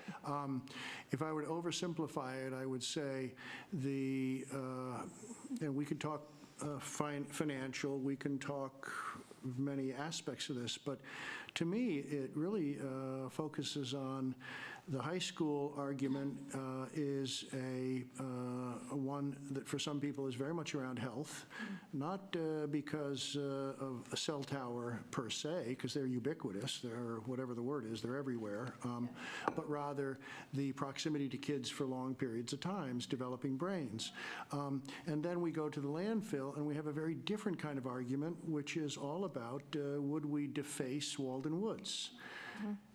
To me, again, overly simple, that is the dilemma that the select board's looking at, and they'd love to punt this to us because they don't want to deal with the politics of the Walden Woods national attention that would occur if there's another attempt to put a cell tower there. That's why this is such an intractable problem for us, is we're not using one set of metrics for both sites. Correct. Right. Is that the way, sort of the way you guys see it? 100%. Yeah. Yes. Okay. Yes, yeah. And again, I don't envy the select board for having to confront, those obstacles any more than I envy us for having to confront the very different obstacles that we're facing. And let's also be clear that a cell tower on our campus is not going to solve the downtown Concord problem. Yeah, and I think that when people took our survey, which was very simple, I think that everyone thinks that, we just put a cell phone tower there and it's going to solve everybody's go to Priscilla's and I can make phone calls from Main Street Cafe. That's just not going to happen. So I don't know. I personally, I still feel like there are a lot of unknowns here. I feel like we need a little bit more information for the town. And we did ask, what will you do? And they said, we'll pursue other options. I don't know what that means. I keep going back to one of Court's ideas, which is sort of to take no action, if you will. I wonder, again, to be really simplistic and talk like I'm a kindergartner, is that mean? Should we just be forthcoming about, listen, either, we're and I don't know where, we've talked about this, but either, yeah, we're going to do it, or no, we're not, and we just want to be upfront about this. You tried to punt it to us. You didn't score. Now we're punting it back. I don't know. There was a previous chair that Lori remembers well, who would frequently straw poll members on things like this. I'm not sure we're ready to do it now, but there might be a day we do that. We need the overlays for sure. Yeah. To Tracy's point, I think there's some key data missing, but. And so I guess what I would ask you tonight, is there any additional data that you need? We know we need the other carriers. And you referenced the packet. I don't see it linked, so where did No, I it's not miss it? linked, it's in the drive. It's with the agenda overviews. It should be in that. I didn't link the packet, sorry. It was Greece was calling me this week. So I'll get it linked to the schedule, but it's in that agenda overview for December 5th. All right. But I'll link it to our We're kind of schedule. obligated to share that with the public at this point then, because it's Questions? referenced in a meeting now. The questions or the maps? Whatever it is. Okay. Yeah, whatever it is. I think they're the maps. They're the maps. Yeah, we have we have the Verizon map. We have the Verizon map, and I think you and I both separately, I don't know if anyone else did, had requested, I use AT&T. What does the map look like for AT&T? What is the present coverage of an AT&T user at the high school? The town in their forum was only using the Verizon data. So, Well, in the maps that we're requesting, would it also include what it would look like if there was something at TriCon? And I'm trying, is that? So there's an RF consultant that I think can do all of that. So I think we probably need to. I think they have that. They have that, but They have don't- that, but with but for Verizon. We have the AT&T one. We have AT&T. We have AT&T, T-Mobile, and Verizon. Where is that? We have all of that? I'll forward it to all of you. Yeah, why don't you Like it forward that? Went to Okay. just didn't make the whole. Yeah. Yeah, because That would using be their helpful. online tools, Yeah. it looks like the coverage for AT&T and T-Mobile is good. Like Verizon's the worst. Yeah, Verizon's 100%. Yes. So that's why they want to tap. Yeah. Okay. Yes. I mean, that's, Yeah. Yeah. Yeah, because I don't have the problems that other people have, either downtown or on the campus, but I have AT&T, so. Same. Yeah. I used to have Verizon, it was terrible. Yes. At my Yes. house. So I think that is why we wanted to see those things, but Lori will get those forwarded. That will help. Yes, that I'm would be sending helpful. those now. All right, I so, do think we've been talking about it for so long I that we know. ought to at some point have a vote, whether or not, yes, we straw poll it or actually vote. We've been talking about it for a long time. We should I put it agree. to I do bed. think we I owe it think to we the need to. community. Officially in one way or another. all right, so why don't we, because we don't have those maps yet, I want to give people a chance to look at the maps, and maybe we straw poll it. I mean, We'll figure our it out. December, We'll look at the meeting is schedule. packed. I honestly. Yeah, I think January at the earliest, yes, It's a better that's fair. time to do that. After the Thank warrant you, Cynthia. closes. Yeah. Even though our work for town meeting is not done, but we No, have but I work think to that do to The there's pace too much in isn't quite December. what we're experiencing. Would I be correct in guessing that if the town is about to sign for TriCon to The the... town doesn't sign TriCon. Well, there was some reference to a signing, then I guess it's Okay. TriCon is, somebody's signing. Yes. Right? So you and I agree, somebody's Yes. signing. Yep. So They have so are rectified we- their issues? So are we essentially a year out from knowing, or because there was a tower there before, is this going to be an expedited Wonderful replacement? question. It's a good No? question. I don't know. Because if it was brand new from Remember? scratch, it Well, might... nothing about it has been expedited so No. far. So will it actually be quicker because when they actually now go to do something, if they have all agreed? we So need Court, to have ask. they to ask signed them. paperwork? I didn't I hear don't that. think they You have. can get that information. Because it's a private. It's a TriCon private and party, the- yeah. I think it It's was like the you could put chair- one in your backyard, you know, Didn't the you chair could say. say the signing is imminent or something? I think that we've been hearing that for a We've been long hearing time. that for 6 months. I think they were close, and then something happened, I don't know what happened, and then it was like, oh, we're close. So I do think that we don't have all the information on that. We can certainly ask, though. Yeah. If there's any idea of when it's going to sign, when it will be built and online. Sure, and I don't even know if the select board would know that, because again, it's two private parties. Right. Right. But there are some lines of communication. Yeah. Yes. Okay. Yes. All right, so. And it's everybody's problem. Can I just say out loud again? I know, I hear where you all are and where some of you are probably going, and it's all your decision, but there's still a pretty severe safety issue at Alcott and the high school, and somebody's got to figure out how to fix it, and Alcott's worse than the high school. Yes, I don't get service I at don't- Alcott, even with my AT&T. That is a problem. Our tower would not fix Alcott, is that correct? correct. The church would, Yes. the campus will not. Just make that clear. Yes. Okay, so more to come on the cell tower. Thank you for all that have been listening and have been active in communicating with us. We certainly appreciate your advocacy, and to be continued again. But hopefully we'll put this to bed maybe in January. And does anyone need anything else regarding the cell tower to be able to come to a decision on that? No? Well, I'll look at the packet certainly, and we'll Yeah. learn more from the town. Yep, the So town, and Those two are obvious areas that I think we'll all need to consider. Okay, great. All right, so with that, we actually have no action items at the region. So I will adjourn the region at 8:20. Right. Thank you. Thank you, Carrie and Bo. Sharon. Have a good night. Thank you. I asked for that.